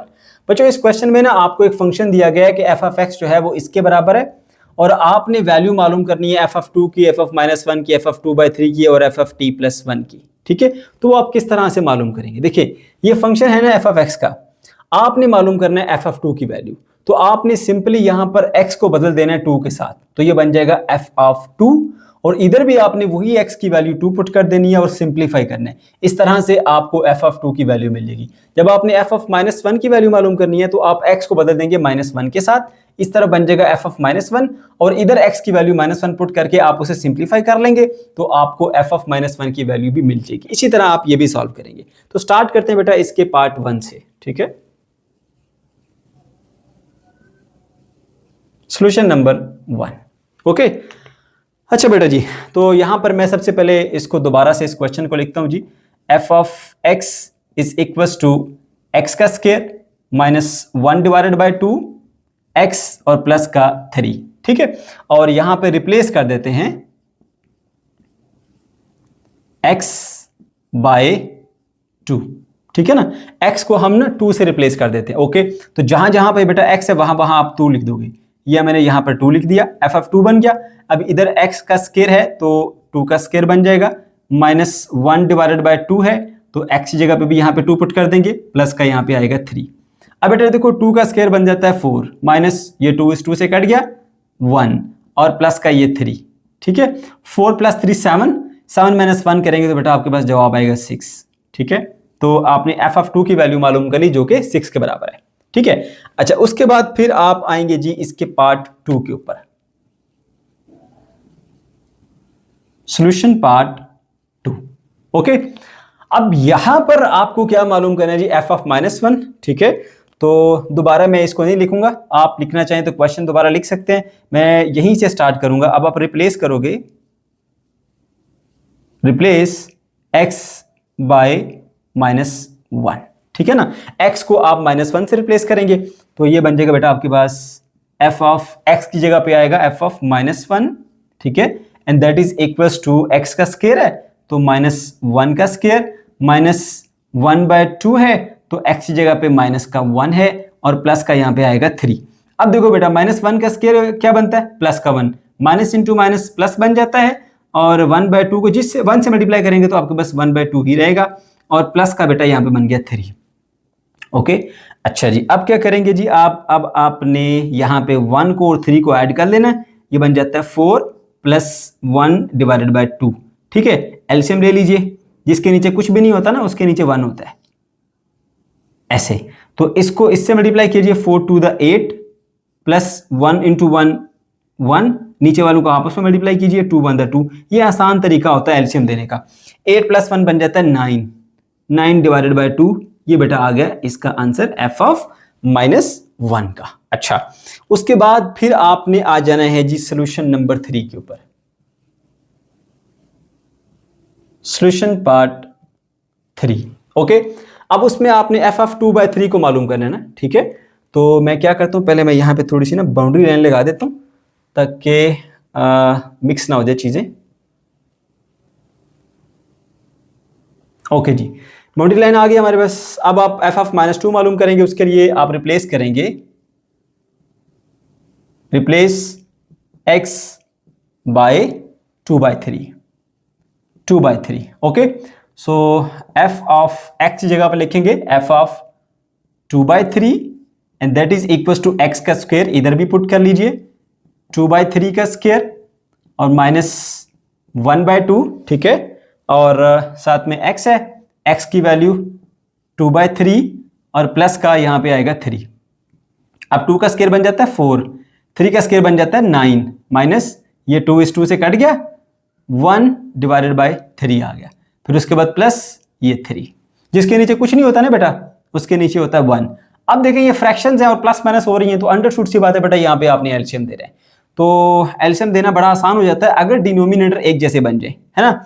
तो मैं ऐसा करता हूँ बेटा, इस 4/9 को यूं ही लिखा रहने देता हूँ, माइनस ये जो 1/3 है ना, इसके साथ मल्टीप्लाई भी 3 कर देता हूँ, डिवाइड भी 3 कर देता हूँ, multiply by 3 and divided by 3, multiply भी डिवाइड भी। ठीक है, अच्छा ऐसा करने से क्या होगा, डिनोमिनेटर इसका 9 बन जाएगा, फिर उसके बाद प्लस ये है 3/1, इसके साथ भी मैं ऐसा करता हूँ 9 को मल्टीप्लाई कर देता हूँ और 9 को मैं डिवाइड भी कर देता हूँ, ताकि नीचे भी 9 बन जाए, इधर भी 9 बन जाए, इधर भी 9 बन जाए, और काम हमारे लिए थोड़ा सा आसान हो जाए। ये छोटे बच्चों को जो सिखाते हैं ना, क्लास 5 के बच्चों को एलसीएम का तरीका, उससे करा रहा हूँ आपको बेटा। ठीक है, अब ये भी 9, ये भी 9 और ये भी 9, एक डिनोमिनेटर बन गया 9। ऊपर क्या पड़ा है जी 4, -3 × 1 = 3 + 9 × 3 = 27। ठीक है, आसान तरीन तरीका। ओके बच्चों, 27 हो गए ये, और जमा के 4 ये बन गए 31। 31 में से आप 3 निकाल दीजिए तो आएगा आपके पास 28/9। ठीक है, तो ये आगे मेरे बच्चे इसकी वैल्यू। ठीक है, अच्छा जी, अब आगे बढ़ते हैं जी और लास्ट पार्ट की तरफ जाते हैं। यहाँ पर मैं एक बाउंड्री लाइन लगा देता हूँ ताकि चीजें आपस में मिक्स ना हो जाएं। ओके, तो सॉल्यूशन नंबर 4, सॉल्यूशन नंबर 4। आप सॉल्यूशन नंबर 4 में आपने मालूम करना है जी f ऑफ t + 1। तो अब हम क्या करेंगे, रिप्लेस करेंगे x by t + 1, t + 1। Okay, तो चलिए जी यहां पे पुट करते हैं, f ऑफ x की जगह पे लिखेंगे f ऑफ t + 1। ओके, और x की जगह पे आप लिखेंगे t + 1, t + 1 whole square minus 1/2, फिर x है तो यहाँ पे लिखेंगे t + 1, उसके बाद फिर प्लस का आ गया आपके पास 3। ठीक है बेटा। अब देखें a plus b whole square का फॉर्मूला यहाँ पर अप्लाई होगा, उसको ओपन करेंगे, जिसके मुताबिक होगा a का स्क्वायर प्लस 2ab, 2ab, तो ये बच्चा बन जाएगा 2t, क्योंकि 2 इंटू टी इंटू 1 2t ही बनता है। ठीक है, फिर उसके बाद प्लस 1 का स्क्वायर जो कि 1 ही रहेगा, तो a square 2ab plus b का स्क्वायर, फॉर्मूला ओपन किया। ठीक है, और उसके बाद फिर ये है जी -1 divided by 2 into T plus 1, और प्लस का आ गया आपके पास 3। ओके बेटा, अब देखो जी आपके पास ये टी का स्क्वायर है, और उसके बाद फिर आ गया आपके पास प्लस का ये 2t, ये प्लस का 1 और ये प्लस का 3 बन जाएगा प्लस का 4। आप इसको चाहें तो साथ में मल्टीप्लाई कर सकते हैं, -t डिवाइडेड बाय 2 बन जाएगा, और -1 डिवाइडेड बाय 2 बन जाएगा। ठीक है बेटा। अच्छा, अब देखिए जी, अब आपके पास ये दोनों क्या हैं जी, फ्रैक्शन में हैं। ठीक है, और ये इनके साथ प्लस हो रहे हैं, तो हमने क्या करना है, इसका बेटा ले लेना है जी एलसीएम। एलसीएम देने के लिए कोशिश ये की जाती है कि डिनोमिनेटर क्या हो जाए, सेम हो जाए। तो डिनोमिनेटर सेम करना बहुत आसान है इस केस के अंदर, मैं बता देता हूं आपको। देखो बेटा, ये है ना आपके पास टी का स्क्वायर, तो आप 2 से मल्टीप्लाई भी कर लो, 2 से डिवाइड भी कर लो। ओके, प्लस ये है 2t, तो 2 से मल्टीप्लाई कर लो, 4t बन जाएगा डिवाइडेड बाय 2, प्लस ये 4 है, इसको 2 से मल्टीप्लाई कर लो तो 8 बन जाएगा डिवाइडेड बाय 2। अच्छा, उसके बाद -t divided by 2 -1 divided by 2, ये तो ऑलरेडी इनके नीचे 2 है। तो अब बहुत ही ज़्यादा आसान हो गया इसका एलसीएम देना बेटा। 2 2 2 2 2 सारे एक बना दो, ऊपर वाले वैसे के वैसे, 2t का square plus 4t plus 8 -t minus का 1। अब देखो जी क्या होगा जी, 2t का स्क्वायर इसी तरह से रहेगा। ठीक है, और 4t माइनस टी, यानी 4t में से एक t गया तो 3t बच गया, प्लस का 3t। अच्छा, उसके बाद फिर आपके पास ये प्लस का 8 और माइनस का 1, ये बन जाएगा प्लस का 7। ठीक है, प्लस का 7 डिवाइडेड बाय 2, ये आ गया बेटा हमारे पास इसका आंसर। क्वेश्चन नंबर 4 पे आ जाओ बच्चों। क्वेश्चन नंबर 4 में कहा जा रहा है, if x is a set of prime factors of 6 and y is a set of first 3 non-negative integers, check whether the function defined by f from x to y is injective or bijective। बच्चों यहाँ पे ना आपको दो set दिए गए हैं x और y, ठीक है, और एक फंक्शन दिया गया है, और आपसे पूछा जा रहा है कि ये फंक्शन जो है वो इंजेक्टिव है या फिर बाइजेक्टिव है। ठीक है, अच्छा अब देखिए जरा, ये जो सेट x है और सेट y है, ये दोनों ना आपको डिस्क्रिप्टिव वे में दिए गए हैं। ठीक है ना, 3 फॉर्म होती है ना सेट को लिखने की, tabular form, descriptive form and set building notation. ठीक है, तो ये x और y दोनों आपको डिस्क्रिप्टिव वे में दिए गए हैं, तो आपने पहले इनको टेबुलर में चेंज कर लेना है। सही है। अच्छा, उसके बाद फिर जो फंक्शन हमें दिया गया है ना, वो फंक्शन भी आपको दिया गया है जी सेट बिल्डिंग नोटेशन की फॉर्म में, और इसको भी आपने जो टेबुलर वे उसके अंदर लिखना है। सही है बेटा, उसके बाद फिर आप इसको सॉल्व कर पाएंगे। तो सबसे पहले ना ये x को और y को डिस्क्रिप्टिव से हम टेबुलर फॉर्म में बदलते हैं। ठीक है, उसने कहा कि x जो है वो आपके पास एक सेट है प्राइम फैक्टर्स ऑफ 6 का। पहले आप 6 के फैक्टर्स निकालिए, कौन कौन से नंबर है जिससे 6 डिवाइड हो जाता है। 1 से होता है, 2 से होता है, 3 से होता है, और उसके बाद खुद से होता है 6 से। ठीक है, अब उसने कहा prime factors of 6, 1 is not a prime number, 6 is not a prime number, 2 और 3 दो आपके पास बच जाते हैं। तो मेरे बच्चों आपके पास इसकी जो टेबुलर फॉर्म बनेगी वो बनेगी x is equal to set of 2 and 3, इन दो एलिमेंट्स पर मुश्तमिल ये सेट बनेगा। अब दूसरा आपके पास है जी y is equal to set of first 3 non negative integers. अब सेट ऑफ इंटीजर्स को ना हम z से डिनोट करते हैं, और उसमें 0 भी होता है, प्लस और माइनस दोनों नंबर होते हैं इसके अंदर, प्लस माइनस आपके पास 2 और प्लस माइनस 3 इसी तरह से यूं चलते जा रहे होते हैं। सही है। अब उसने कहा कि नॉन नेगेटिव नंबर होने चाहिए, और पहले 3 नॉन नेगेटिव नंबर। इसका मतलब है कि हम माइनस वाले नंबर्स को यहां से निकाल देते हैं। ठीक है, माइनस वाले नंबर्स को निकाल दो, ये पहला, ये दूसरा और ये तीसरा, 0 1 2। तो हम इसको फिर यूं लिख सकते हैं टेबुलर फॉर्म के अंदर, y इज इक्वल्स टू 0 फिर 1 और फिर 2। ये मेरे बेटा आपने इसको टेबुलर फॉर्म के अंदर लिख लिया, ये आपका x है और ये आपका y है। ठीक है, अच्छा उसके बाद देखिए, अब ये जो फंक्शन है ना आपके पास, ठीक है, ये फंक्शन भी हमें ऑर्डर पेयर की सूरत में मिलना चाहिए। फर्ज कर ले, समझने के लिए कहता हूं कि भाई आपके पास एक ऑर्डर पेयर है 2 और 3 है, एक है 1 और 2 है, इस तरह से मिलना चाहिए, तभी हम उसको बता सकेंगे कि इंजेक्टिव है या बाइजेक्टिव है। अब इस तरह जिस तरह ये लिखा हुआ है ऐसे तो हम नहीं बता सकते। ठीक है। अब इसमें ये चीज बताई जा रही है कि ये जो आपका फंक्शन है ना वो x से y की तरफ है, x से y, ठीक है। तो यानी x मल्टीप्लाई बाय y से ही आया है।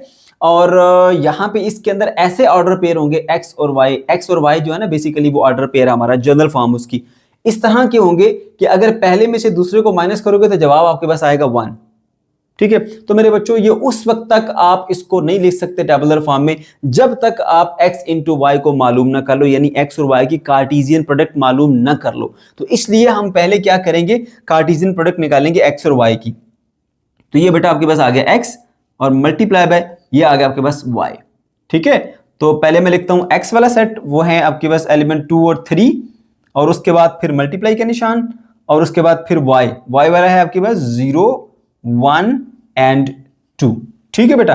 तो इनको मल्टीप्लाई कैसे करते हैं कार्टेशियन प्रोडक्ट में, एक ये वाला नंबर होगा, उनको इन सब के साथ पेयर करोगे यानी जोड़े बनाओगे। तो ये आ गया 2 के साथ 0 पहला, 2 के साथ 1 दूसरा, 2 के साथ 2 ये आ गया तीसरा। उसके बाद इसको सिलेक्ट कीजिए, इन सब के साथ पेयर कीजिए, 3 के साथ 0, 3 के साथ 1, 3 के साथ 2, ठीक है। हाँ ठीक हो गया, ओके जी। तो ये क्लोज हो गया। ये मेरे बच्चे आपके पास आ गई कार्टेशियन प्रोडक्ट, ओके। अच्छा अब हमें क्या कहा जा रहा है कि आपका जो फंक्शन है वो कैसा होगा, उसको मैं दोबारा यहां पे लिखता हूं। ये फंक्शन इस तरह का होगा कि उसके अंदर ऐसे ऑर्डर पेयर होंगे, यानी x और y, ये फंक्शन ऐसे ऑर्डर पेयर पर मुश्तमिल है जिनमें अगर आप x माइनस वाई करें तो आपको जवाब मिलेगा 1। ये ऐसे ऑर्डर पेयर पर मुश्तमिल फंक्शन होगा।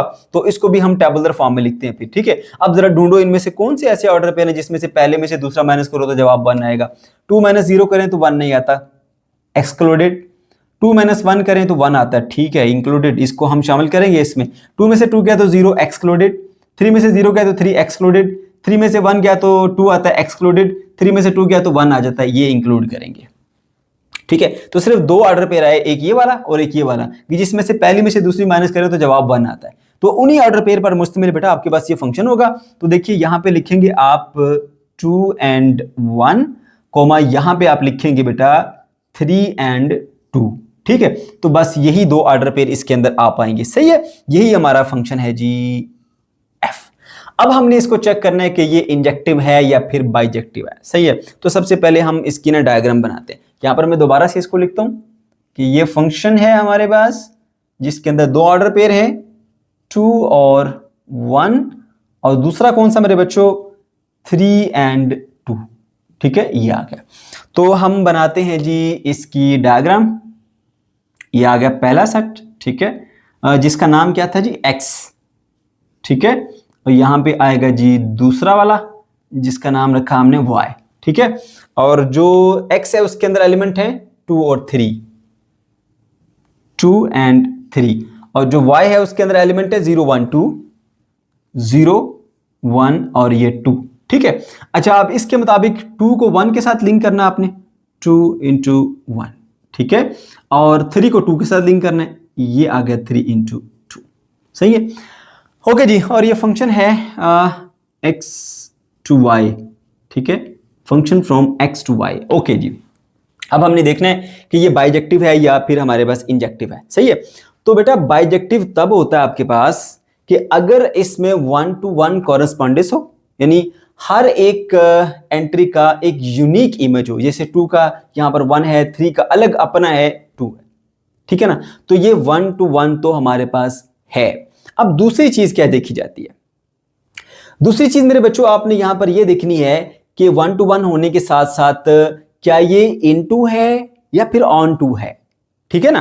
तो अगर तो मैंने आपको निशानी बताई थी कि अगर आखिरी वाले सेट में से कोई एक भी एलिमेंट ऐसा बच गया जो किसी का इमेज ना हुआ तो फिर बेटा ये क्या होगा, इनटू होगा। क्या होगा, इनटू। अब ये 1 1 भी है और इनटू भी है, ठीक है ना। तो दो चीजें, एक चीज क्या है, ये हमारे पास 1 1 है, ठीक है।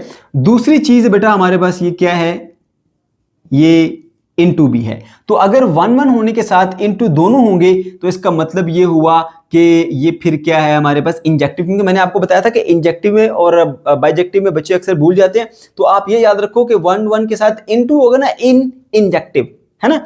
तो आपके पास जो आंसर आएगा ना बेटा इसका, वो आएगा इंजेक्टिव, ठीक है, ये आपने उसको माइंड में सारी कैलकुलेशन करने के बाद बता दिया, लेकिन आपने ऐसे छोड़ना नहीं है, उसको सारी डिटेल बतानी है लिख के भी, जैसे मैंने इससे प्रीवियस क्वेश्चंस के अंदर सारी डिटेल लिख के बताई है आपको। ठीक है, वैसे आपने यहाँ पर वो तमाम चीजें लिखनी है। पहली चीज क्या है कि 1 का मतलब है कि every element in set x have unique image in y. तो यहां पे लिखेंगे पहली चीज, every element of set x, ठीक है, ये कैपिटल एक्स लिखना था, have unique image in set y. ठीक है, तो इसकी एक यूनिक इमेज है, इसकी भी यूनिक इमेज है, सो 1 to 1, सो 1 1। ठीक है, इस वजह से कहा कि ये 1 1 है। ओके, दूसरी बात क्या है, अब इसकी जो रेंज है ना, range of this function is equals to क्या है जी हमारे पास, 1 और 2, क्योंकि ये दोनों इस्तेमाल हुए तो ये दोनों ही रेंज में आएंगे 1 और 2। ठीक है, which is not equal to, आखिरी वाला सेट का नाम क्या था, वाई, सेट वाई। अब अगर रेंज सेट वाई की इक्वल नहीं होगी ना बेटा, तो फिर ये इनटू होगा, सो इनटू, ये दोनों बातें लिख दी आपने, सही है। तो अब यहां पर क्या है कि अगर कोई फंक्शन जो है वो आपके पास 1 1 भी हो, ठीक है, प्लस फिर साथ में वो क्या हो आपके पास इनटू भी हो, ठीक है, तो वो फिर आपके पास किसके बराबर होता है, इंजेक्टिव के।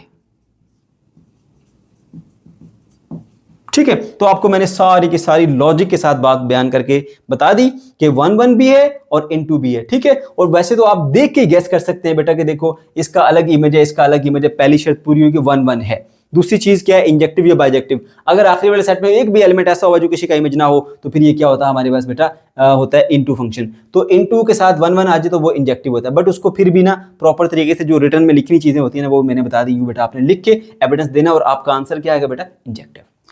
क्वेश्चन नंबर 5 पे आ जाए।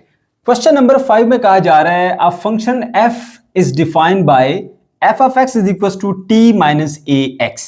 Find value of a and t if 0 and 2 are images of 1 and -1.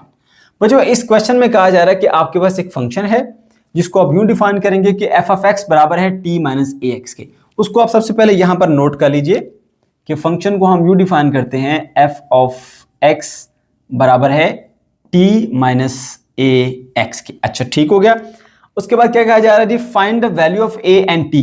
इसके अंदर मौजूद t की और a की वैल्यू मालूम करनी है, यानी कि t is equal to question mark and a is equal to question mark. इन दोनों की वैल्यूज को हमने मालूम करना है। ओके, आगे बढ़ते हैं। If 0 and 2 are images of 1 and -1। अब इस बात का मतलब क्या है, 0 and 2 are images of 1 and -1 respectively. सही है, इसका मतलब यह है कि 0 इमेज है 1 का और 2 इमेज है -1 का। अब इमेज होने का मतलब यह है कि बेटा अगर आप इस फंक्शन के अंदर x की वैल्यू 1 पुट करोगे तो जो आंसर मिलेगा वो 0 मिलेगा। आंसर को इमेज कहते हैं। ठीक है, अगर आप इसके अंदर x की वैल्यू -1 पुट करोगे तो जो आंसर मिलेगा वो 2 मिलेगा। ठीक है, क्योंकि आंसर को हम इमेज कहते हैं। उसने कहा 0 और 2 इमेज हैं किसके, 1 और -1 के। जब आप 1 पुट करोगे तो इमेज आपको 0 मिलेगा, आंसर 0 मिलेगा। जब आप x की जगह पे यहाँ -1 पुट करेंगे तो इमेज आपको 2 मिलेगा। ठीक है, अब इस बात को भी यहाँ पे आपने नोट कर देना है कि जब आप f ऑफ x में x की वैल्यू पुट कर लेते हैं 1, यानी पहली वैल्यू पुट करते हैं 1, तो इसका जो इमेज मिलेगा, जो आपको आंसर मिलेगा बेटा, वो मिलेगा 0। ठीक है, अच्छा दूसरी बात उसने कही कि अगर आप जो है वो x की वैल्यू -1 पुट करते हैं तो उसका जो इमेज मिलेगा बेटा वो मिलेगा 2, यानी f ऑफ -1 कर दें तो जवाब मिलेगा 2, यानी इमेज क्या मिलेगा इसका बेटा, 2। ये मतलब होता है इमेज का। समझ गया बेटा? फिर से सुन लीजिए, ये दोनों इमेजेस हैं, इन दोनों की तरतीब के साथ रिस्पेक्टिवली मैं आगे लिखना भूल गया हूं। तो 0 जो है वो इमेज है इसका, यानी अगर ये पुट करोगे x की जगह पे तो आंसर 0 मिलेगा। 2 इमेज है इसका, यानी -1 पुट करोगे x की जगह पे तो आपको जवाब 2 मिलेगा। तो वो मैंने बेटा यहाँ पे लिख दिया। ठीक है। अब इसी इंफॉर्मेशन को इस्तेमाल करते हुए हमने इक्वेशन बना लेनी है, फिर इन इक्वेशंस की हेल्प से हम इसे सॉल्व करेंगे और ए और टी की वैल्यू को मालूम करेंगे। ओके, अब देखिए एफ ऑफ 1 किसके इक्वल है? 0 के। तो इस फंक्शन में हम पुट करते हैं जी, put x is equal to 1, तो ये बनेगा जी आपके पास F of 1 and that is equal to t minus a, और x की जगह पे वैल्यू पुट कर दी 1। ठीक है बेटा। अब एफ ऑफ 1 किसके इक्वल है जी? 0 के। उसने खुद बताया कि अगर आप 1 पुट करोगे तो इमेज इसका 0 आएगा, ये 0 आ गया। ठीक है, t minus a into 1 is a। Okay, तो a इधर आके प्लस हो जाएगा, a is equal to t। ये आपके पास एक इक्वेशन जो है वो सिंप्लीफाइड फॉर्म के अंदर आ चुकी है। यही पे रुक जाइए, इसको छोड़ दीजिए, ये वाली इंफॉर्मेशन का इस्तेमाल कीजिए कि एफ ऑफ माइनस 1 जो है वो 2 के बराबर है। ओके, तो दोबारा पुट करते हैं जी, put x is equal to minus 1 इसी फंक्शन के अंदर। So F of minus 1 is equal to t minus a into X जगह पे पुट कर लो माइनस का 1। अब एफ ऑफ माइनस 1 किसके इक्वल था? 2 के इक्वल था। यहां पे आ गया आपके पास 2। ठीक है, is equal to t minus minus plus हो गया, और ये आपके पास बेटा आ गया a। समझ गए? So 2 is equal to t plus a आ गया। ओके, अब बेटा क्या करना है जी? देखें, एक इक्वेशन के अंदर जब दो अननोन वेरिएबल आ जाते हैं ना, तो हम उसमें से किसी एक की वैल्यू को भी मालूम नहीं कर सकते। फिर हमें वैसी एक और इक्वेशन चाहिए होती है जिसमें सेम वेरिएबल हो। तो ये पड़ी हुई है ना, a और t। तो यहां से हम ऐसा करते हैं ना, t की आरजी वैल्यू यहां पे पुट कर देते हैं। ठीक है ना, इसको मैं कह देता हूँ जी इक्वेशन 1 है ये, तो इसको कह देता हूँ ये इक्वेशन नंबर आपके पास आ गई है 2। इसको भी चाहें तो ऐसे एक बॉक्स में क्लोज कर लें, ये दोनों इक्वेशन आ गई है। यहां से आपने बेटा वैल्यू ले लेनी है जी a और t की। अब यहाँ पे आरजी वैल्यू पुट करेंगे a की, t के। Put a is equal to t in equation number 2। ठीक है, 2 में पुट कर लेते हैं। 2 एज इट इज रहा, और यहाँ पे हमने t को यूं ही लिखा, प्लस a की जगह पर भी हमने क्या पुट कर दिया? t, क्योंकि a और t बराबर है। तो एप्पल प्लस एप्पल 2 एप्पल होता है ना, तो t प्लस t क्या बनेगा? 2t। 2t is equal to 2, तो t को इधर ही रहने दें, 2 उधर जाके डिवाइड हो जाएगा, 2 डिवाइडेड बाय 2 क्या मिलेगा? 1। तो इस तरह से बेटा t की वैल्यू जो आपको मिलेगी वो क्या मिलेगी? 1। t is equal to 1। ये आपके पास पहला जवाब आ गया। ठीक है, अब आपने a की वैल्यू भी मालूम करनी थी ना, तो यहां देखो a is equal to t है, यानी a की जो वैल्यू वही वैल्यू t की है। ठीक है ना, from equation 1 a is equal to t है। ठीक है, तो अगर आप t की वैल्यू 1 पुट करते हैं तो a की वैल्यू भी ऑटोमेटिकली आपके पास क्या बन जाएगी बेटा? 1 बन जाएगी। तो इस तरह से a की वैल्यू जो है वो आपके पास 1 और t की वैल्यू भी आपके पास आ गई 1। ये आ गया इसका आंसर।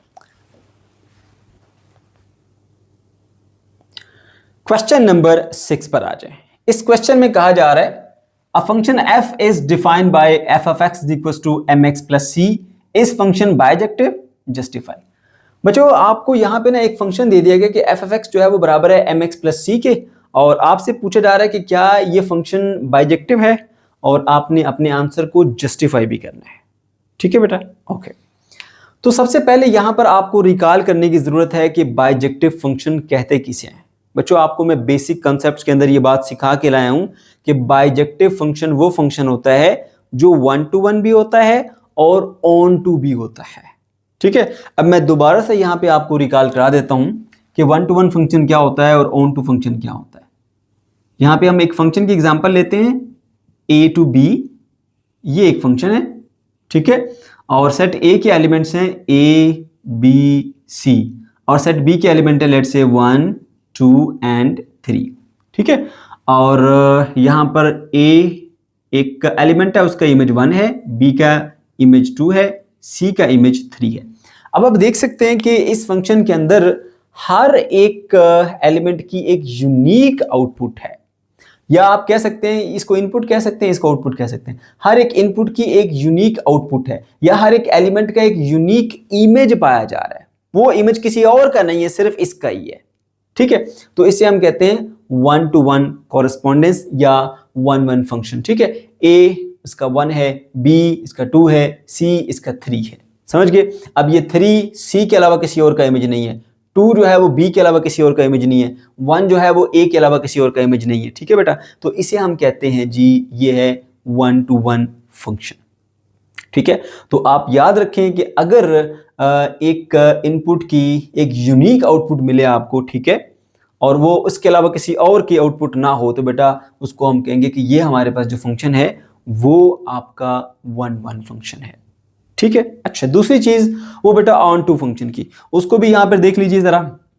अगर ऐसा हो कि यहां पर देखिए ये a to b फंक्शन है ना, तो ये जो होता है ना, ये आपका जो सेट A है इसमें आपकी डोमेन आती है, और ये जो सेट B है इसमें से आपकी ना रेंज आती है। ये चीज आपको मैं सिखा के लाया हूं। ठीक है, अच्छा अब अगर ऐसा हो कि ये जो दूसरा सेट है, ये जो वाला जिसको कोड मेन भी कहते हैं, ये जो B वाला सेट है, अगर इसके अंदर मौजूद तमाम के तमाम एलिमेंट वो इस सेट के अंदर मौजूद किसी एलिमेंट की आउटपुट हैं, या इसके अंदर मौजूद तमाम एलिमेंट इस सेट के अंदर मौजूद किसी एलिमेंट की इमेज हैं, तो फिर बेटा ये फंक्शन जो है वो आपका ऑन टू कहलाएगा। और अगर ऐसा हुआ कि कोई एक भी एलिमेंट, लेट्स से मैं यहां पे 4 लिख देता हूं, कोई एक भी एलिमेंट ऐसा हुआ जो किसी का इमेज ना हो, जो कि इधर से किसी की आउटपुट ना हो, तो बेटा फिर ये इन टू फंक्शन कहलाएगा, फिर ये ऑन टू नहीं होगा।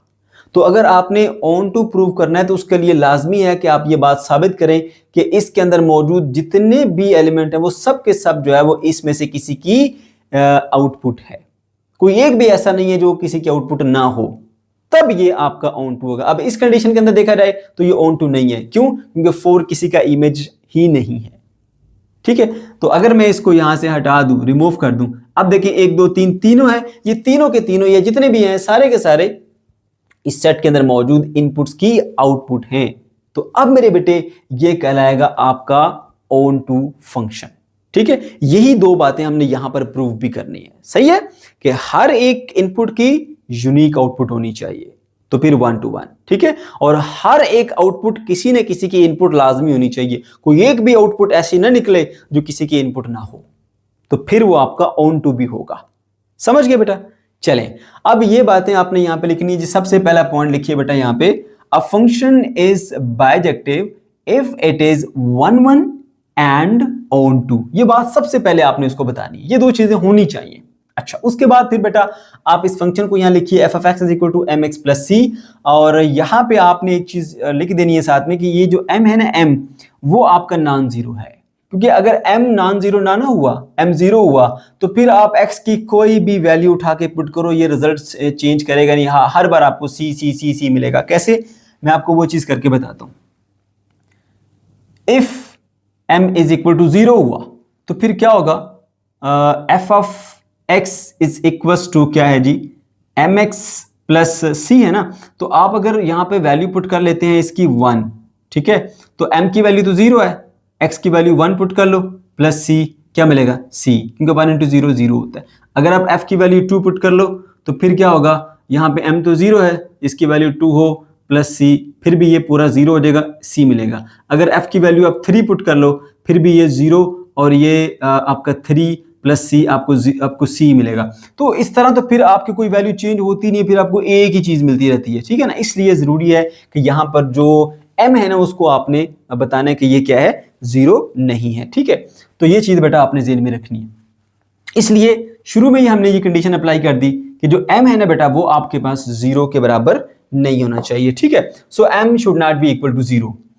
तो मैंने मेंशन भी किया है here, m should not be 0 because if m is 0 then it will give the same output at any value of x।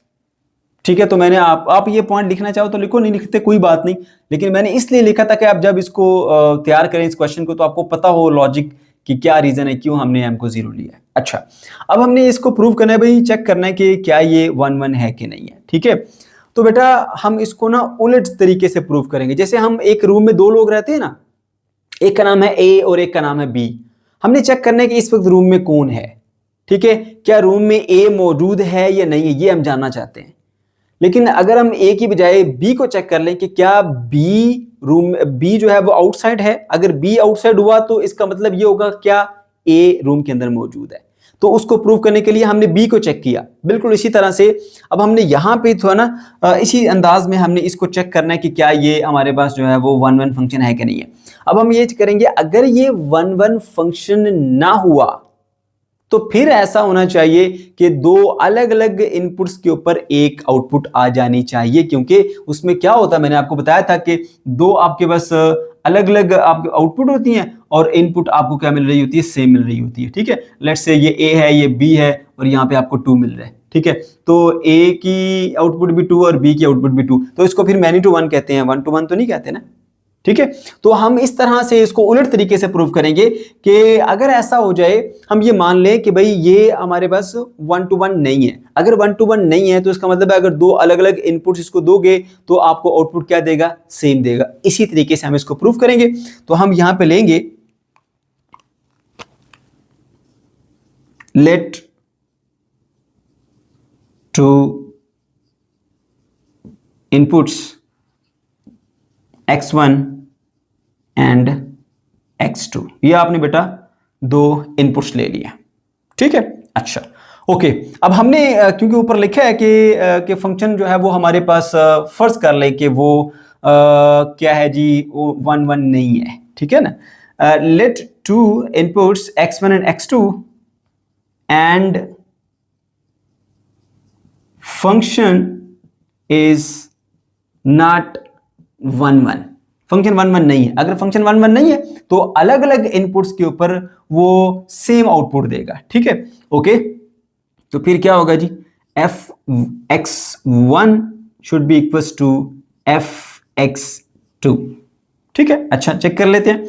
अब इसकी जो है वो हम इस के मुताबिक वैल्यू पुट करेंगे, इस फॉर्मूले के मुताबिक। तो ये बन जाएगा बेटा आपके पास m(x1) plus c is equals to m(x2) plus c, यानी ये x1 की वैल्यू जो है ना यहाँ पर पुट कीगी x की जगह पे। यहाँ पर x1 पुट किया तो यहाँ पर भी x1 पुट करना पड़ेगा, यहाँ पर x2 पुट किया तो यहाँ पर भी x2 पुट करना पड़ेगा।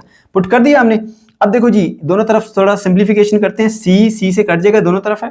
ठीक है, इधर क्या बचेगा, mx1 is equals to mx2। ठीक है, ओके। तो आप क्या करेंगे, दोनों तरफ आप m से डिवाइड कर लें। तो यहाँ पे लिखेंगे जी mx1 is equals to mx2 divided by m divided by m, mm से कट जाएगा। So x1 is equals to x2। अब वो कह रहे हैं कि अगर आप जो है वो इनको इक्वल करते हैं कि ये वाली जो आउटपुट है और ये वाली आउटपुट दोनों इक्वल है, तो इसका मतलब फिर ये है कि जो आपने यहाँ पर इनपुट दी थी x1 और x2 वो भी दोनों इक्वल होंगी। ठीक है, अगर आपकी दो इक्वल आउटपुट्स मिल रही हैं तो इनपुट्स भी फिर आपस में दोनों क्या होंगी, इक्वल। x1 फिर x2 के इक्वल होगा। अगर x1 x2 के इक्वल ना हुआ तो फिर ये दोनों भी इक्वल नहीं होगी। समझ गए हो? तो यहां से ये चीज साबित हो जाती है, क्लियर हो जाती है कि भाई ये जो हमारा जो एक फंक्शन है ना बेटा, वो फंक्शन हमारा 1-to-1 है। इसमें अलग अलग इनपुट के ऊपर अलग अलग आउटपुट आपको मिलेगी।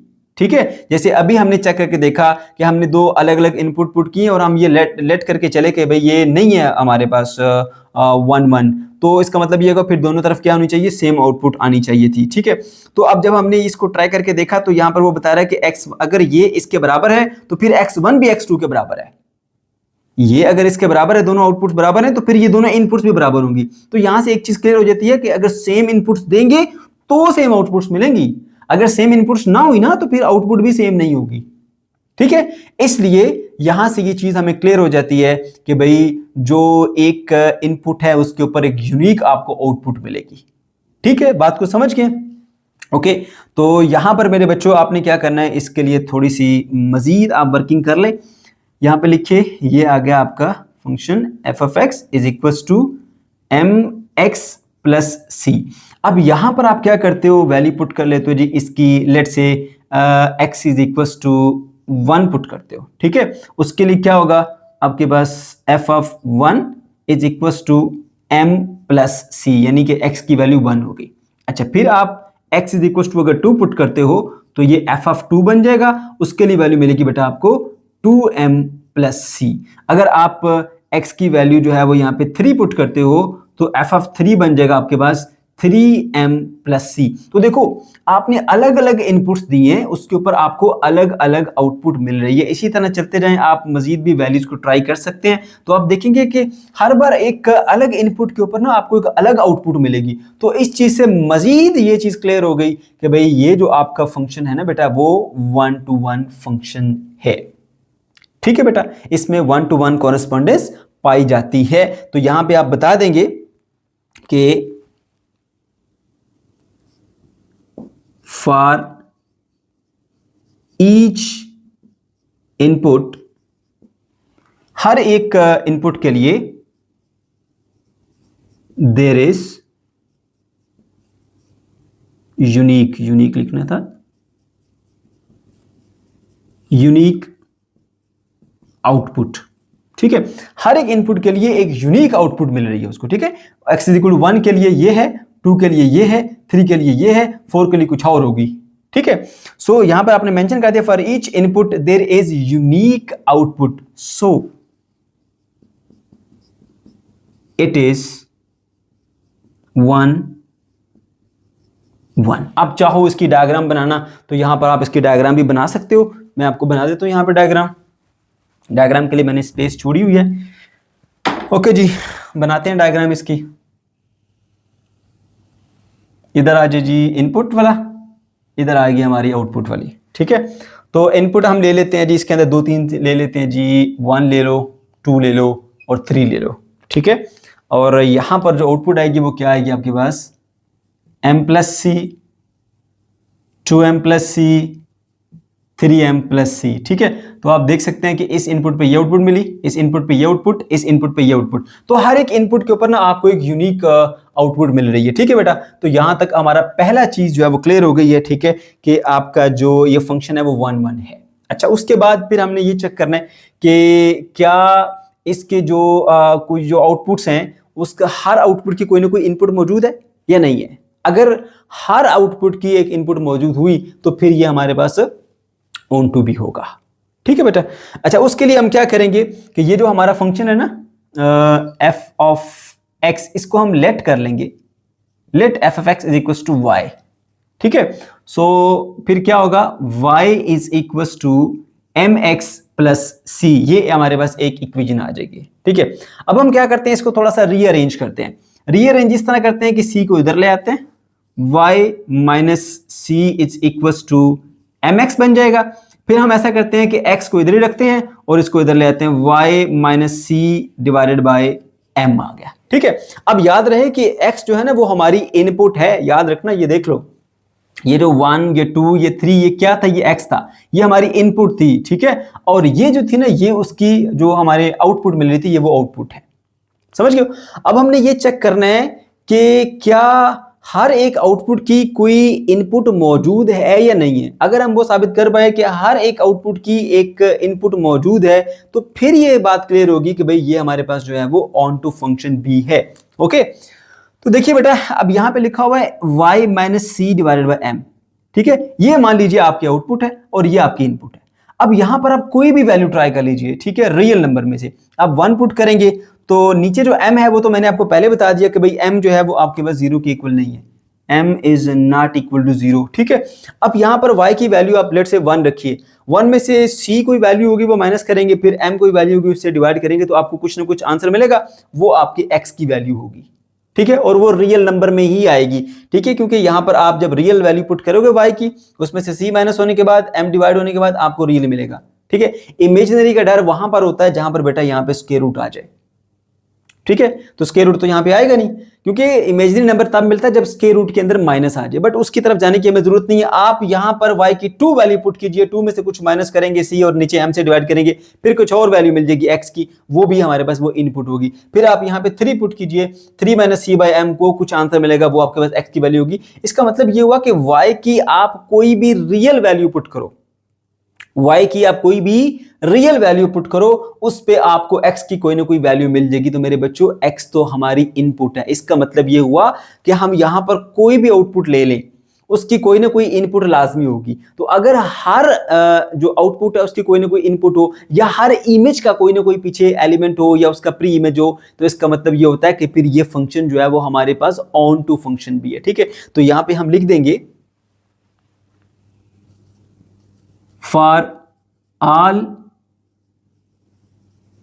Values of y belongs to real number, यानी अगर आप यहां पे y की कोई भी वैल्यू पुट करें जो रियल नंबर से बिलोंग करती है, there will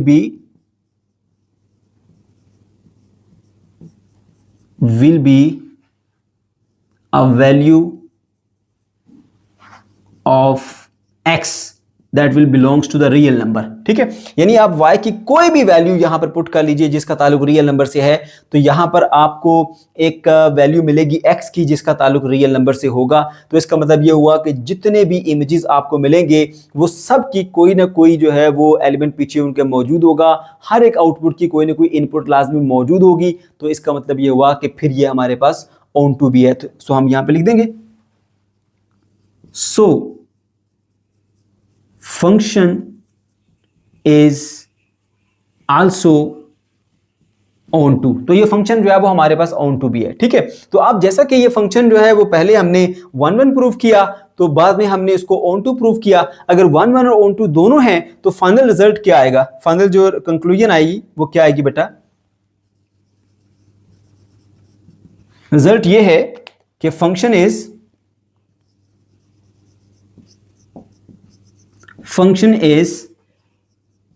1 1 and on to, so it is bijective। ठीक है बेटा।